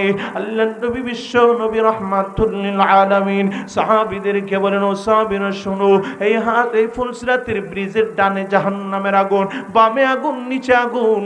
কোন পাপিষ্ঠ যখন ফুলসিরাতের ব্রিজের উপরে উঠবে, ফুলসিরাতের ব্রিজের উভয় দিক দিয়া এভাবে লোহার আংটা উঠানামা করতে থাকবে। লোহার আংটাগুলোর মাথা চুম্বকের আকর্ষণ থাকবে, অত্যন্ত ধারালো থাকবে। এই চুম্বকের আকর্ষণ দুনিয়ার কোনো লোহা জাতীয় জিনিসকে আকর্ষণ করে না। নবী বলেন এই চুম্বকের আকর্ষণ গুনাহগারের গুনার সঙ্গে চুম্বকের আকর্ষণ থাকবে। কোন পাপিষ্ঠ যখন ফুলসিরাতের ব্রিজের উপরে উঠবে, ওই নাফরমানের দিলের ভিতরে যে গুনাহের নাপাকি আছে, এই যে লোহার আংটার মাথার সঙ্গে গুনাহের নাপাকের চুম্বক আকর্ষণ লেগে যাবে। নবীজি বলেন এই চুম্বকের আকর্ষণ 2 দিক দিয়ে যখন তাকে টান মারবে, আবার যখন 2 দিক দিয়ে যখন সরিয়া পড়বে, গুনাহগারটাকে 2 দিক দিয়ে ছিঁড়ে জাহান্নামের আগুনে নিক্ষেপ করবে। চিল্লায় পড়ে নাউযুবিল্লাহ, আর জোরে পড়ে নাউযুবিল্লাহ। আল্লাহর নবী বিশ্ব নবী রাহমাতুল লিল আলামিন কে সাহাবীরা বলো গো নবীজি তিন নাম্বার আপনাকে কোথায় আমরা খুঁজে পাবো? নবী ডাক দেয়া কয় ফুলসিরাতের ব্রিজের গোড়ায় খুঁজে পাইবা। কেন গো নবী আপনি ফুলসিরাতের ব্রিজের গোড়ায় আপনি থাকবেন? আল্লাহর নবী বিশ্ব নবী রাহমাতুল লিল আলামিন সাহাবীদেরকে বলে, ও সাহাবীরা শুনো, ওই দিন আমার অনেক উম্মত গুলা ফুলসিরাতের ব্রিজের গোড়ায় আটকা পড়িয়া যায়। আমার যে উম্মত গুলা ফুলসিরাতের ব্রিজের গোড়ায় আটকা পড়িয়া যায়, আমি নবী আল্লাহর কাছে শাফাআতের মাধ্যমে চেষ্টা করব কিভাবে আমার গুনাহগার উম্মতদেরকে 30,000 বছরের ফুলসিরাতের ব্রিজ পার করাইয়া আল্লাহর জান্নাত পর্যন্ত কিভাবে পৌঁছে দেওয়া যায়। তাহলে নবীর সুন্নতে মুআক্কাদার উপরে যারা আমল করবে নবীজির খাস শাফাআত তারা লাভ করতে পারবে। সুবহানাল্লাহ পড়ি, ইন্নাল্লাহা ফারাদা সিয়ামা রমাদানা ওয়া সানানতু লাকুম কিয়ামাহু ফামান সামাহু ওয়া কামাহু ঈমানা ওয়া ইহতিসাবান খারাজা মিন যুনুবিহি কায়াউমিন ওয়ালাদাতহু উম্মুহু পড়ি আল্লাহু আকবার। নবীর সুন্নত মানলে কি হবে? আল্লাহর নবী বলেন আল্লাহ তাআলা রমজান মাসের দিনের বেলার সিয়াম সাধনাকে ফরজ করেছেন, আর আমি নবী রাতের বেলায় কিয়ামুল লাইল তারাবির সালাতকে সুন্নত করেছি। যে ব্যক্তি ঈমানের সাথে সওয়াবের আশায় দিনের বেলা আল্লাহর হুকুম রোজা রাখবে, রাতের বেলায় আমি নবীর সুন্নত তারাবির সালাত আদায় করবে, আল্লাহ ওই মানুষগুলোকে নবজাতক বাচ্চার মতো নিষ্পাপ বানায় দিবে। পড়ি সুবহানাল্লাহ।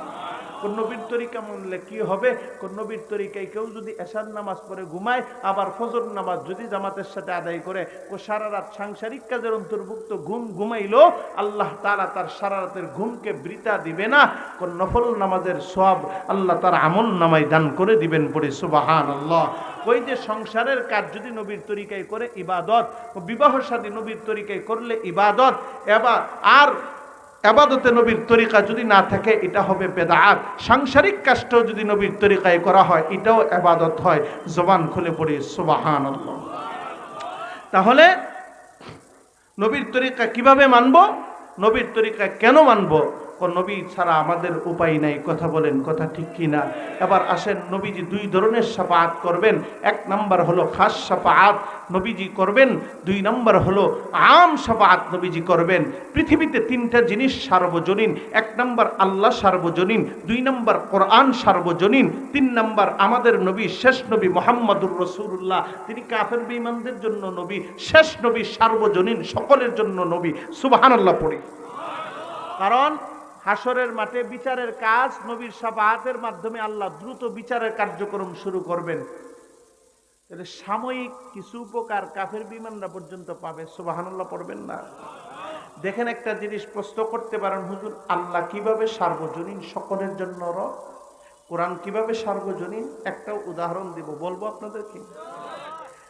আমাদের জাতির পিতার নাম কি বলেন তো? সবাই আওয়াজ দিয়ে বলেন, নাম কি? সবাই আওয়াজ না দিলে আমি বুঝুন যে অনেকের জাতির পিতা অন্য কেউ হইতে পারে। জোরে বলি, আমাদের জাতির পিতার নাম কি? আবার বলি, নাম কি? আমাদের জাতির পিতার তবিয়ত ছিল এমন, মেহমান ছাড়া খানা খাইতেন না। সুবহানাল্লাহ বলেন। একদিন বৈশা রয়েছে দস্তরখানায় খাবার নিয়ে, মেহমান পায় না, খানাও খায় না। সুবহানাল্লাহ বলেন। আমরার অবস্থা কি? আমরা সন্তানদের অবস্থা হইল, মেহমান যদি 2-3 দিন থাকে, অনেকে আছে বলে যে আফতরা যায় না কেন? কথা বলেন ঠিক কিনা? এই এলাকায় না থাকলেও আমরার এলাকায় আছে। আবার অনেকে মেহমান আইলে খুব বেজার হয়। আপনার আপ্যায়ন প্রিয় মানুষ আপনাদের এলাকায় নাই, মাশাআল্লাহ। ইব্রাহিম আলাইহিস সালাম তিনি মেহমান ছাড়া খাবারই খাইতেন না। দস্তরখানায় বসে আছে, মেহমান নাই, খানাও খায় না। তো হঠাৎ করে একজন আইছে, এ হইল মুলহিদ, নাস্তিক, আল্লাহ বিশ্বাস করে না। ইব্রাহিম আলাইহিস সালাম আমার পরে ভাই বিসমিল্লাহ তাআলা, আল্লাহর নামে শুরু করো। নাস্তিকটা ডাক দেখো, যার নাম কইতেছেন ওনার তো আমি বিশ্বাসই করি না।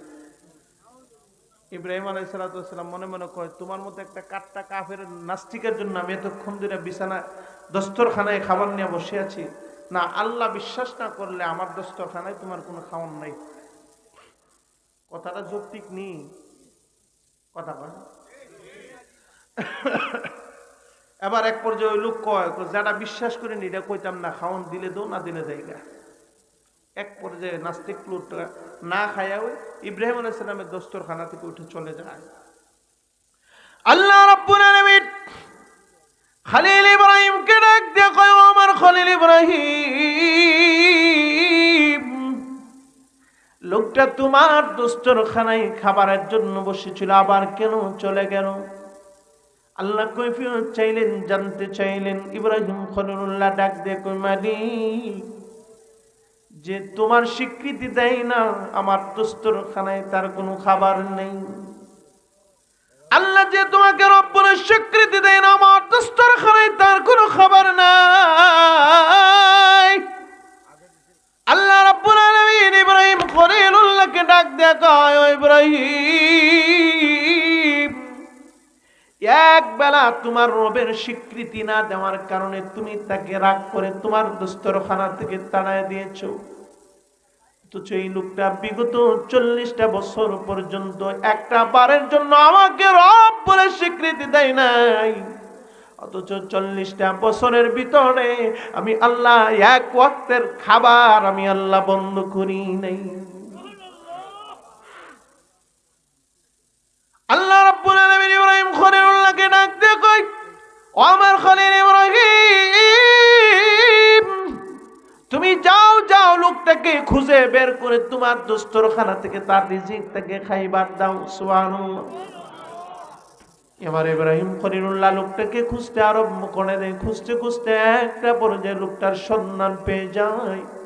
লোকটাকে ডাক দেয়া বলে, ভাই চলো চলো আমার দস্তরখানায় মেহমান হওয়ার জন্য চলো।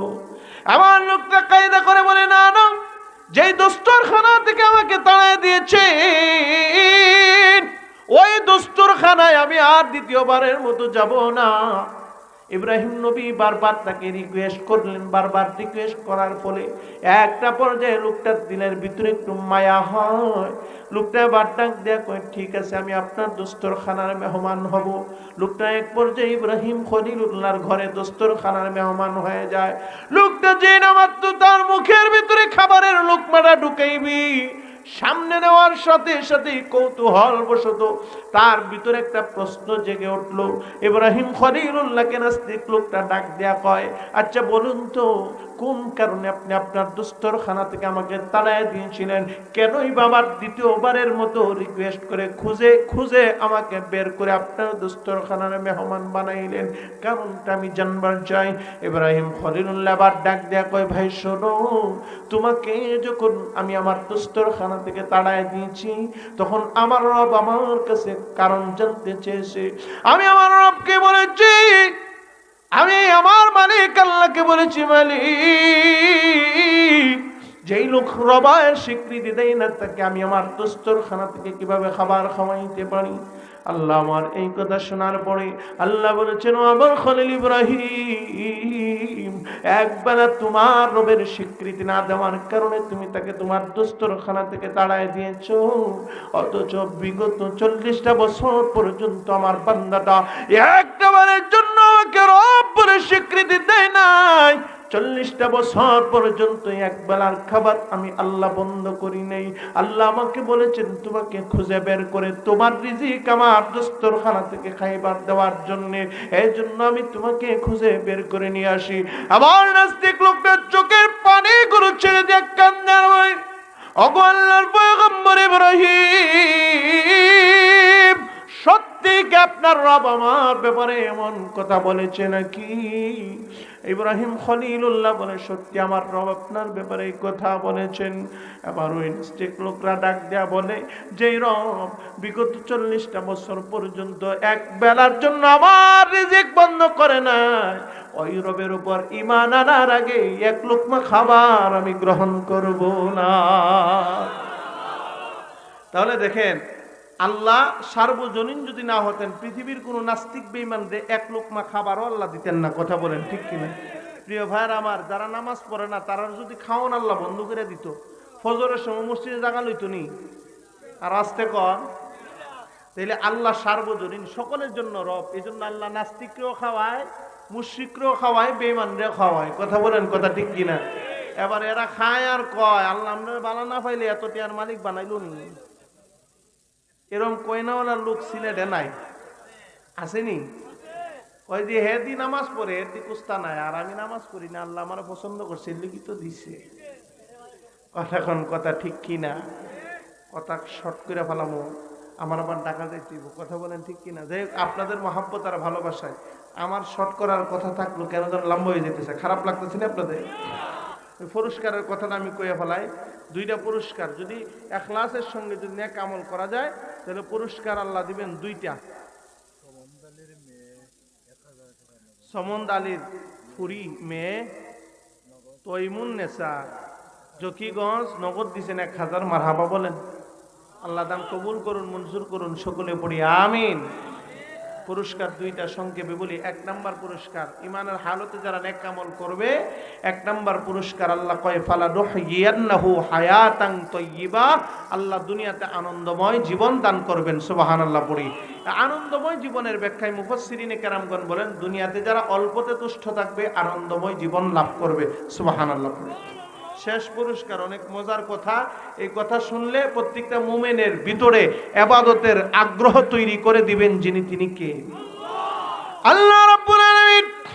তিনি বলেন 2 নম্বর পুরস্কারটা আমি আল্লাহ দুনিয়ার জমিনে নয়, আমি আল্লাহ জান্নাতের মধ্যে দান করব। কি পুরস্কার দিব? দুনিয়াতে নেককার ইমানদার বান্দা বান্দিগুলো যে আমলগুলো করবে, অবশ্যই অবশ্যই আমি আল্লাহ এই আমলগুলোকে লক্ষ কোটি গুণে বানাইয়া জান্নাতের মধ্যে পুরস্কার দান করব। কেমন পুরস্কার আমি আল্লাহ দান করব রে মুমিন? আমি আল্লাহ তো পুরস্কার আমি আল্লাহ দান করব যা দুনিয়ার চোখ কোনোদিন দেখে নাই, দুনিয়ার কান কোনোদিন শ্রবণ করে নাই, দুনিয়ার কোন কলাপ কোনোদিন কল্পনাও করতে পারে নাই। আমি আল্লাহ আমার নেককার ইমানদার বান্দা বান্দীদের জন্য এমন নয়ন অবিরাম নয়ন প্রীতিকর জিনিস আমি আল্লাহ প্রস্তুত করে রেখে দিয়েছি। তিরমিজির বর্ণনা একটা হাদিস আসছে, হযরত সাঈদ ইবনে মুসাইয়্যিব রাহমাতুল্লাহি আলাইহি আল্লাহর নবীর সাহাবী আবু হুরায়রার সঙ্গে যখন মোলাকাত হয়ে যায়, হযরত আবু হুরায়রা সাঈদের হাতটা দুনিয়া বলে, ও সাঈদ, আজকে তোমার আমার সঙ্গে যেভাবে মোলাকাত হয়ে গেল, আমি আল্লাহর কাছে দোয়া করি আল্লাহ যেন জান্নাতের বাজারে তোমার আমার সঙ্গে এভাবে মোলাকাত করায় দেয়। পড়ি আল্লাহু আকবার। হযরত সাঈদ হযরত আবু হুরায়রাকে ডাক দিয়ে কয়, ওগো নবীর সাহাবী,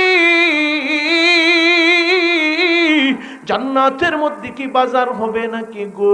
এবার হযরত আবু হুরায়রা বলেন, আমি আল্লাহর নবীকে বলতে শুনেছি দুনিয়ার দিন অনুপাতে প্রতি জুমাবার শুক্রবার জান্নাতের মধ্যে বাজার হবে। পড়ি আল্লাহু আকবার। ওই বাজারের মধ্যে প্রতিটা জান্নাতি স্বর্ণের চেয়ার, হীরা মণি মুক্তার চেয়ার, জবরাজের চেয়ারে বসবে, মেশকে আম্বরের গ্রানযুক্ত চেয়ারের মধ্যে বসবে। আল্লাহর নবী বলেন, ওই দিন মহান আল্লাহ তার 70,000 নূরের পর্দা সরাইয়া মহান আল্লাহ তা দিদার জান্নাতীদেরকে দেখাইবে। শুধু তাই নয় রে গোলাম, ওই দিন আল্লাহ রাব্বুল আলামিন প্রতিটা জান্নাতীদের সঙ্গে আল্লাহ নাম ধরে ধরে কথা বলবেন। আল্লাহ বলবেন, ইয়া ফুলান ইবনে ফুলান, ইয়া ফুলান ইবনে ফুলান, হে অমুকের ছেলে অমুক, তোমার নাম কি অমুক না? তোমার বাবার নাম কি অমুক না? আল্লাহর নবী বিশ্বনবী রাহমাতুল লিল আলামিন তিনি বলেন, যেদিন আল্লাহ প্রতিটা জান্নাতীদের সাথে কথা বলবেন, ওই মুহূর্তে আসমান থেকে সৌন্দর্য বর্ধনের ঘুরি ঘুরি বৃষ্টি, মেশকে আম্বরের গ্রাণ জনিত বাতাস জান্নাতীদের উপর বর্ষণ হতে থাকবে। যেই না মাত্র জান্নাতীরা ওই সৌন্দর্য বর্ধনের ঘুরি ঘুরি বৃষ্টিতে গোসল করবে, একে অপরের দিকে তাকায় দেখবে তাদের সৌন্দর্য আগের চাইতে 1000 গুণে, লক্ষ গুণে, কোটি গুণে বাড়ায় দিছেন যিনি, তিনি কে? আর জোরে বলে, তিনি কে? ও যুবক, আমি তোমাদেরকে বলতে চাই, ছোট্ট একটা টিপস দিব। আজকে আমাদের অনেক কলিজার টুকরা যুবক ভাইরা আছে, তাদের সৌন্দর্য বাড়ানোর জন্য দামি ব্র্যান্ডের ক্রিম আর পাউডার ইন্ডিয়া থেকে অনলাইন থেকে অর্ডার করে আসে না নাই? অনেক যুবতী বোন আছে সৌন্দর্য বাড়ানোর জন্য দামি ব্র্যান্ডের ক্রিম আর পাউডার ইউজ করে। আল্লাহর নামে শপথ করে বলছি, ও যুবক, ও যুবতী, ছোট্ট একটা টিপস দেওয়ার মধ্য দিয়ে আলোচনা শেষের দিকে নিয়ে যাচ্ছি। তুমি তোমার সৌন্দর্য বর্ধনের জন্য দামি ব্র্যান্ডের ক্রিম আর পাউডার ইউজের কোনো দরকার নাই। আল্লাহর নামে শপথ করে বলছি, আজকে ফজর থেকে 5 ওয়াক্ত নামাজের আগে তুমি যদি তোমার চেহারায় উজুর পানি যদি 5 বার লাগাইতে পারো, তোমার হাতে যদি লাগাইতে পারো, ও যুবক ও যুবতী যদি উজুর পানি 5 বার 5 ওয়াক্ত নামাজের আগে তোমার চেহারায় হাতে পায়ে লাগাইতে পারো, আল্লাহর নামের শপথ করে বলছি, তোমার চেহারাটা যদি পাতিলের তলাতে কালো হোক না কেন, এই কালো চেহারা থেকে একটা নূরের ঝলক তৈরি করে দিবেন যিনি, তিনি কে? আর জোরে বলে তিনি কে? ও যুবক, সৌন্দর্য বাড়ানোর জন্য দামি ব্র্যান্ডের ক্রিম আর পাউডার ইউজ করে কোনো লাভ নাই। অনেকে দামি দামি ক্রিম মাখে, দেখবেন মার্বেলের মতো মুখের মধ্যে বড় বড় বরণ আছে না নাই? আবার অনেকে সারাদিন ক্ষেতের মধ্যে কাম করে, মাঝে মাঝে গরম লাগলে কাদা দিয়া মুখের মধ্যে ডলা দেয়, চেহারাটার দিকে তাকাইলে দেখা যায় কালো হতে পারে। এত প্লেন, কোনো ধরনের একটা গোড়াও নাই। কথা বলেন ঠিক কিনা? তাহলে দামি ব্র্যান্ডের ক্রিম আর পাউডার দিয়ে সুন্দর অসম্ভব না। কথা কোন ঠিক কিনা? আমার কথা শেষ। যেটা বলতে চাইছিলাম, এই জান্নাতের বাজারে মহান আল্লাহ আমার তেলাওয়াতকৃত সূরা, যে সূরার আয়াত দিয়ে আমি আলোচনা শুরু করেছিলাম, এই সূরায়ে রহমান আল্লাহ জান্নাতীদেরকে জান্নাতের বাজারে তেলাওয়াত করে শোনাইবেন। পড়ি সুবহানাল্লাহ। এই জান্নাতে আমরা যেতে চাই কি চাই না? জান্নাতে যাওয়ার একমাত্র উপায়, মহাব্বতের জিনিস, ভালোবাসার জিনিস আল্লাহর জন্য খরচ না করলে চূড়ান্ত সফলতা জান্নাত লাভ করা যায় না। কথা বলেন ঠিক কিনা? এটা আমার বানানো কোনো কথা না। আল্লাহ কই, লান তানালুল বিররা হাত্তা তুনফিকু মিম্মা তুহিব্বুন। কখনোই তোমরা চূড়ান্ত সফলতা, বীর অর্জন করতে পারবে না। বীরের ব্যাখ্যায় মুফাসসিরিনে কেরাম বলেন, আল্লাহর তৈরি জান্নাত, আল্লাহর তৈরি জান্নাত কখনোই তোমরা লাভ করতে পারবে না যতক্ষণ পর্যন্ত না তোমরা তোমাদের প্রিয় জিনিস, মহাব্বতের জিনিস, ভালোবাসার জিনিস আল্লাহর জন্য খরচ না করো। ও মিয়ারা, সিলেটের মানুষ সবাই আমরা মনে মনে বলি আর স্লোগানও দেই। আমরা এমন স্লোগান দেই, আল কোরআনের আলো ঘরে ঘরে জালো, কোরআনের জন্য জীবন দিয়া দিব। অথচ সত্যিকার অর্থে কোরআনকে মহাব্বত করেছিলেন সাহাবায়ে কেরাম। কথা বলেন ঠিক কিনা? কোরআন নাজিল হয়েছে নবীর উপর, সর্বপ্রথম আমল করেছেন সাহাবায়ে কেরাম। এই আয়াত যখন নাজিল হয়ে যায়, সাহাবায়ে কেরাম আমল করার জন্য পাগল পাড়া হয়ে গিয়েছিল। হযরত তালহা, হযরত ওমর, হযরত যায়েদ ইবনে হারেসা আমলের জন্য পাগল পাড়া হয়ে গিয়েছিল। আমি এই আয়াত আপনাদের সামনে তেলাওয়াত করার মধ্য দিয়া আমি বলতে চাই, হযরত তালহা, হযরত ওমর, হযরত যায়েদ ইবনে হারেসা যেমন আমল করেছিলেন, এখানে এই কোরআনের আয়াতটা শোনার মধ্য দিয়া কারা কারা এমন আমলকারী আছেন আজকের এই মাদ্রাসার জন্য, যে মাদ্রাসার বয়স আমার বাপেরও জন্মের আগে, জামিয়া ইসলামিয়া ফয়জুল উলুম মুহাম্মদিয়া ঈদগাহ বাজার মাদ্রাসা, আপনাদের কলিজার মাদ্রাসা, মহাব্বতের মাদ্রাসা, ভালোবাসার মাদ্রাসা। কথা বলেন কথা ঠিক কিনা? কে আছেন কোরআনের এই আয়াতটা শোনার মধ্য দিয়া 20,000 টাকা এই মাদ্রাসার জন্য দিবেন? এমন কে আছেন? আর জান্নাতের মেহমান হতে চান, যে জান্নাতের তো নাজ নিয়ামতের কথা আল্লাহ আলোচনা করেছেন, এই মজলিস থেকে কে আছেন, হুজুর আমি 20,000 টাকা এই মাদ্রাসায় দিব, আমি ওই জান্নাতের মেহমান হইতে চাই? আমি এই মুহূর্তে বলছি, একজন ভাইও আপনার উঠা যদি অন্যের অনুৎসাহের কারণ হয়, আপনি গুনাহগার হওয়ার সম্ভাবনা আছে।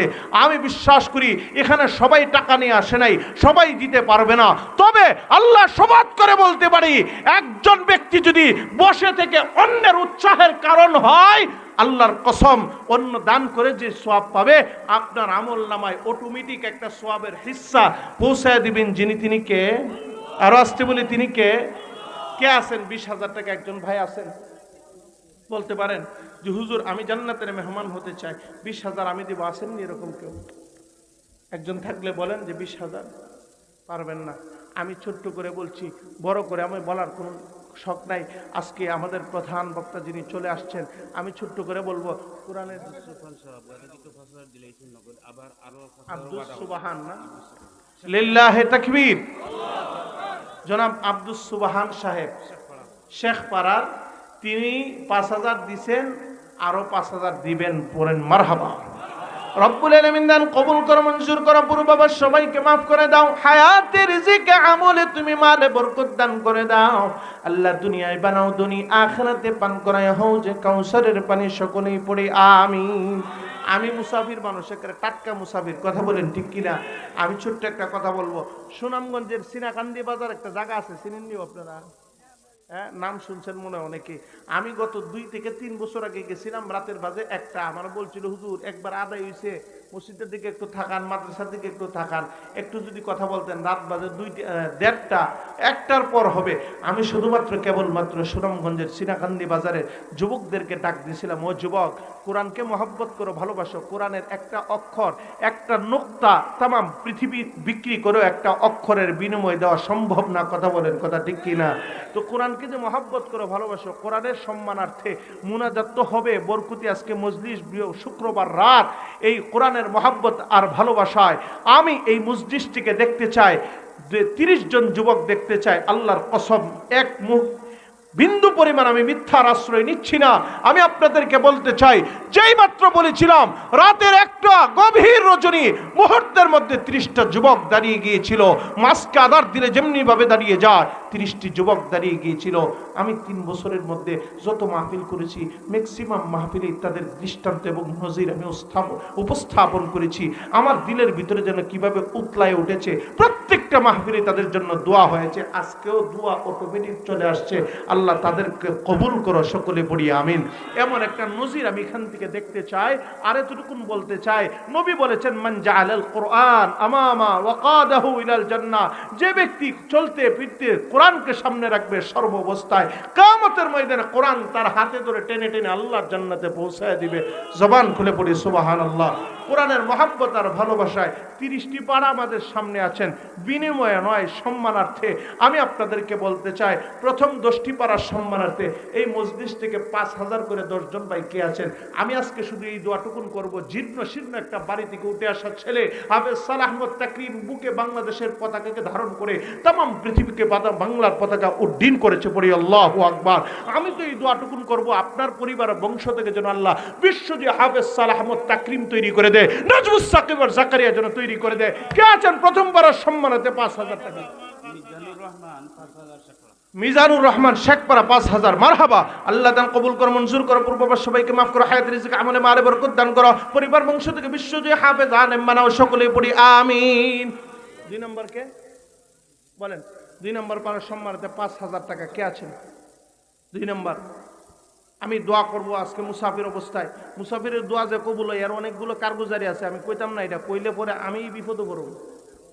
কইলে বিপদ, একাধিক জায়গায় পড়ছি, আরো পড়ার সম্ভাবনা আছে, এই জন্য এটা কইতাম না। যাই হোক, এরপরে কিছু কেরামতি আছে, কিন্তু এগুলো কোয়া যাবে না। কোন 2 নম্বর কে আছেন?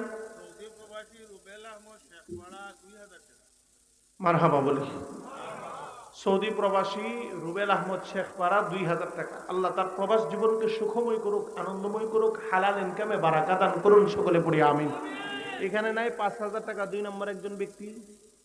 হুজুর, আপনি যে দাম ধরছেন এটা আমরা লাগি একটু কষ্ট হয়ে দেবো গা, আর আমরা যারা বইছি সবাই দেওয়ার মধ্যে আছি, সুবহানাল্লাহ বলেন। এই জন্য একটু সহজ করে দিলে ভালো হয়, তাই না? রাতও গভীর হয়েছে। একজন লোক উঠবেন না। আপনার বসা অন্যের উৎসাহের যদি কারণ হয়, আমি বিশ্বাস করি অন্য দান করে যে সব অর্জন করবে, আপনি উৎসাহের কারণ হলেন, এজন্য আল্লাহ আপনার আমলনামা একটা হিস্সা দান করবেন ইনশাআল্লাহ। এজন্য একজন উঠবেন না। আমি মেহমান মানুষ, আমি বিশ্বাস করি এই জকিগঞ্জের মানুষ মেজবান হয়ে মেহমানকে কোন প্রক্রিয়ায় সম্মান করতে হয় তারা এটা জানে। কথা বলেন ঠিক কিনা? শুরুতেই বলছিলাম আলহামদুলিল্লাহ। একজন উঠবেন না। প্রস্রাব পায়খানা 3-4 মিনিট সাপ দিয়ে রাখেন, কোনো সমস্যা হইতো না। কথা কোন ঠিক কিনা?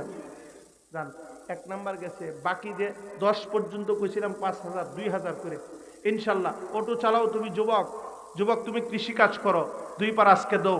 আমার মাহফিলে টাকা দেই নাই, কোরআনের খতমের বরকতে নেই নাই, এরা পরে পস্তাইতে হইছে। আপনাকেও ঘুমানোর বালিশের মাথা লাগায় যেন চিন্তা করতে না হয় আর পস্তাইতে না হয়, এই জন্য একটু শেয়ার এসে পড়েন। নাইলে একটু চিন্তা করে দেখেন, বাসায় গিয়ে ঘুমাইবেন, তখন পস্তাইতে হইব।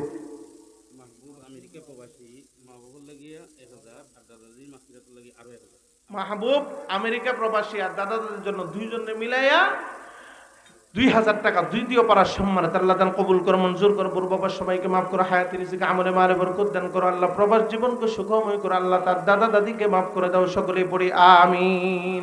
3 নম্বর পাড়া আব্দুল মালিক লামারগাম 2000 টাকা আল্লাহ দান কবুল করে মঞ্জুর করা পূর্ববর্তী সবাইকে মাফ করে হায়াত রিজিক আমলে মালে বরকত দান করে দাও রব্বুল আলামিন দুনিয়া এবং আখিরাতে সফলতার জিন্দেগি দান করে দাও আল্লাহ পরিবার বংশ থেকে বিশ্বজয়ী হাফেজ আলেম বানাও কিয়ামতের কঠিন দিন মুসিবতের দিন আল্লাহ কোরআনের শাফাত তার জন্য তার পরিবারের সকলের জন্য নসিব করাইও সকলে পড়ি আমিন 4 নম্বর পারা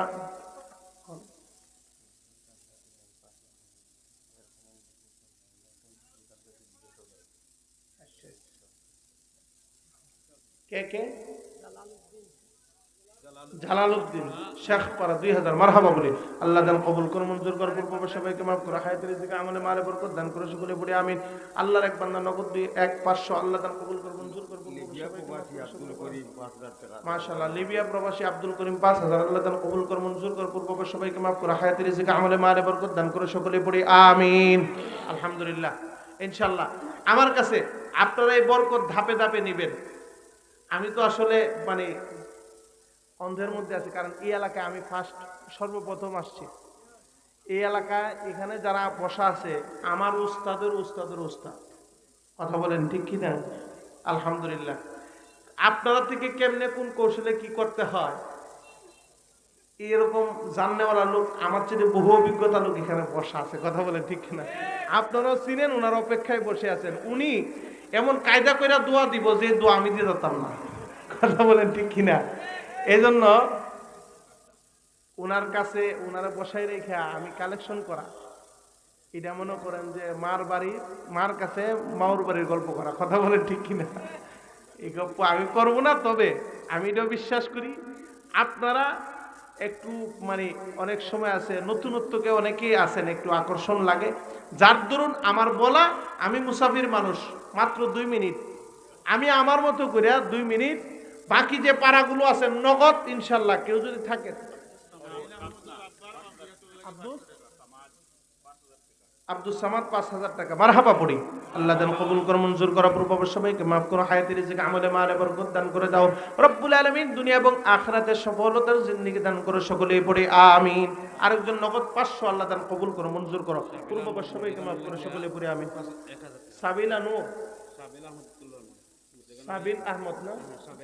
সাবেল আহমদ মুদ্দে গানের জন্য নগদ 1000 আল্লাহ দান কবুল করো মঞ্জুর করো পূর্ব সবাইকে মাফ করো হায়াত রিজিক আমলে মালে বরকত দান করো জবান খুলে সকলে পড়ি আমিন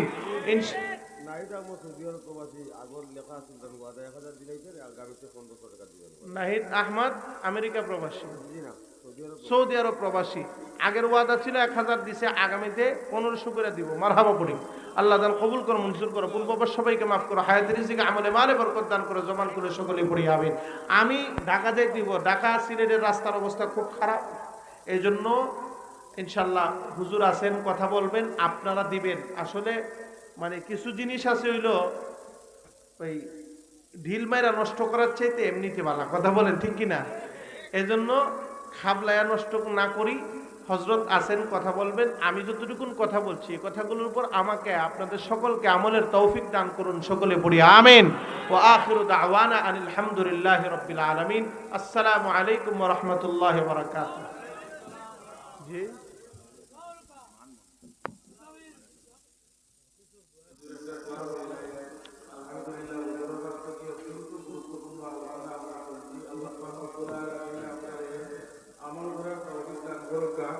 আর আমরা লক্ষ্য করছি আমরা এই মাহফিলের মধ্যমণি আমাদের এলাকার কৃষি সন্তান ঐতিহ্যবাহী দ্বীনি বিদ্যাপীঠ জামিয়া আল মারকামের সুনামধন্য শেখুল হাদিস আমরা আশাবাদী আরো কিছুদিন পরে হুজুরের নামের আগে আরো আমরা অনেক কিছু বলতে পারবো হুজুর আমাদের মধ্যে উপস্থিত অনেক দূর থেকে আসতেছেন মৌলভীবাজার থেকে হুজুর বয়ান করে এখন আসতেছেন একমাত্র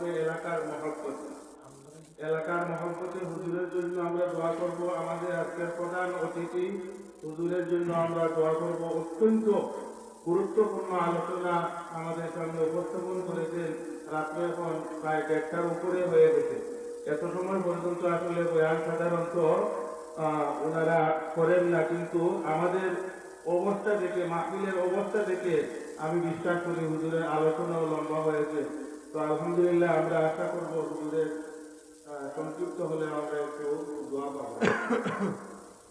الحمد لله الذي هدانا لهذا وما كنا لنهتدي لولا أن هدانا الله رب ارحمهما كما ربياني صغيرا রব্বুল আলামিন মেহেরবান আল্লাহ, দয়াময় আল্লাহ, আসমান জমিনের মালিক, পাহাড় পর্বত নদী নালার মালিক রব্বুল আলামিন আল্লাহ, তোমার দরবারে ভিক্ষুক আর কাঙ্গালের নি দুটো হাত বাড়িয়ে দিয়েছি।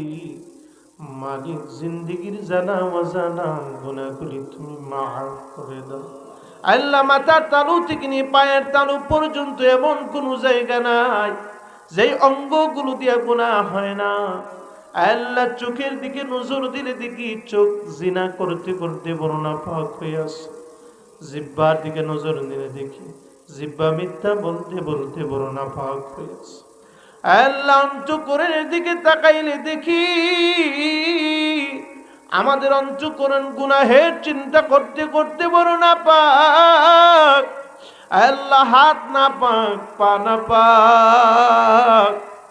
আল্লাহ, গুনাহের দিকে তাকাইলে জাহান্নামের কালো আগুন যেন চোখের সামনে ধাউ ধাউ করে বেশি ওঠে।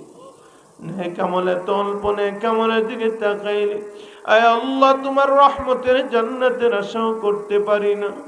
মালিক, তোমার রহমের দুনিয়া তো প্রশস্ত।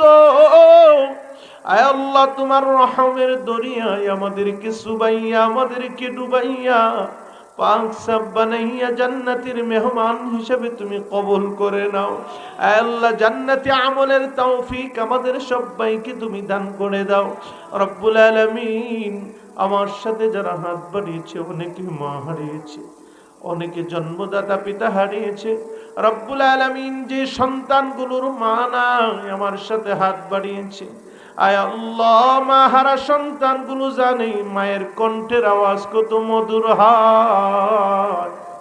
যার বাবা দুনিয়াতে বেঁচে নাই, সন্তান বাবা হারা সন্তানগুলো জানে বাবার ধমকের আওয়াজ কত মধুর হয় রব্বুল আলামিন। আল্লাহ, আব্বা আম্মা যাদের কবরে চলিয়া গেছে রে আল্লাহ, আমাদের আব্বা আম্মার কবরে তুমি শান্তির ফায়সালা করে দাও। আয় আল্লাহ, আব্বা আম্মা যাদের বেঁচে আছে হায়াতের জিন্দেগি, ইমানের জিন্দেগি দান করে দাও। আত্মীয় স্বজন, পাড়া প্রতিবেশী, মহাব্বতের মানুষ, ক্ষেত খামারের সাথে, হাট বাজারের সাথে, আল্লাহ, সমবয়সের অনেক মহাব্বতের মানুষগুলা ডানে বামে তাকায় দেখি জমিনে তারা আর বিচরণ করে না। আয় আল্লাহ, কখন কোন সময় জানে আল্লাহ মসজিদের মাইকে আমার নামের শুরুতে মরহুম টাইটেল লেগে যায়। আয় আল্লাহ, আল্লাহ, মরহুম টাইটেল লাগার আগে আগে ইমান আমল ঠিক করার তৌফিক আমাদের সবাইকে দান করে দাও রব্বুল আলামিন। আল্লাহ, জামিয়া ইসলামিয়া ফয়জুল উলুম মুহাম্মদিয়া মাদ্রাসাকে আল্লাহ তুমি কবুল করো, মঞ্জুর করো। ছাত্র উস্তাদদেরকে কবুল করে নাও রব্বুল আলামিন। পর্দার আড়ালের আম্মা জানদেরকে কবুল করে নাও আল্লাহ। আজকে এই মাহফিলে যে সকল উলামায়ে কেরাম আসছেন, যারা আসবেন, প্রত্যেককে কবুল করো, মঞ্জুর করে নাও আল্লাহ। আমার কলিজার টুকরা যুবক ভাইদেরকে কবুল করে নাও। আজকে যারা দান করেছেন, যারা করবেন, আল্লাহ প্রত্যেকের দানগুলো কবুল ও মঞ্জুর করে নাও আল্লাহ। জানি না কখন কোন সময় জানে চলিয়া যাব রে মালিক। প্রত্যেকের জবানে ইমানের কালিমা, জান্নাতের কালিমা জারি করাইও লা ইলাহা ইল্লাল্লাহু মুহাম্মাদুর রাসূলুল্লাহ।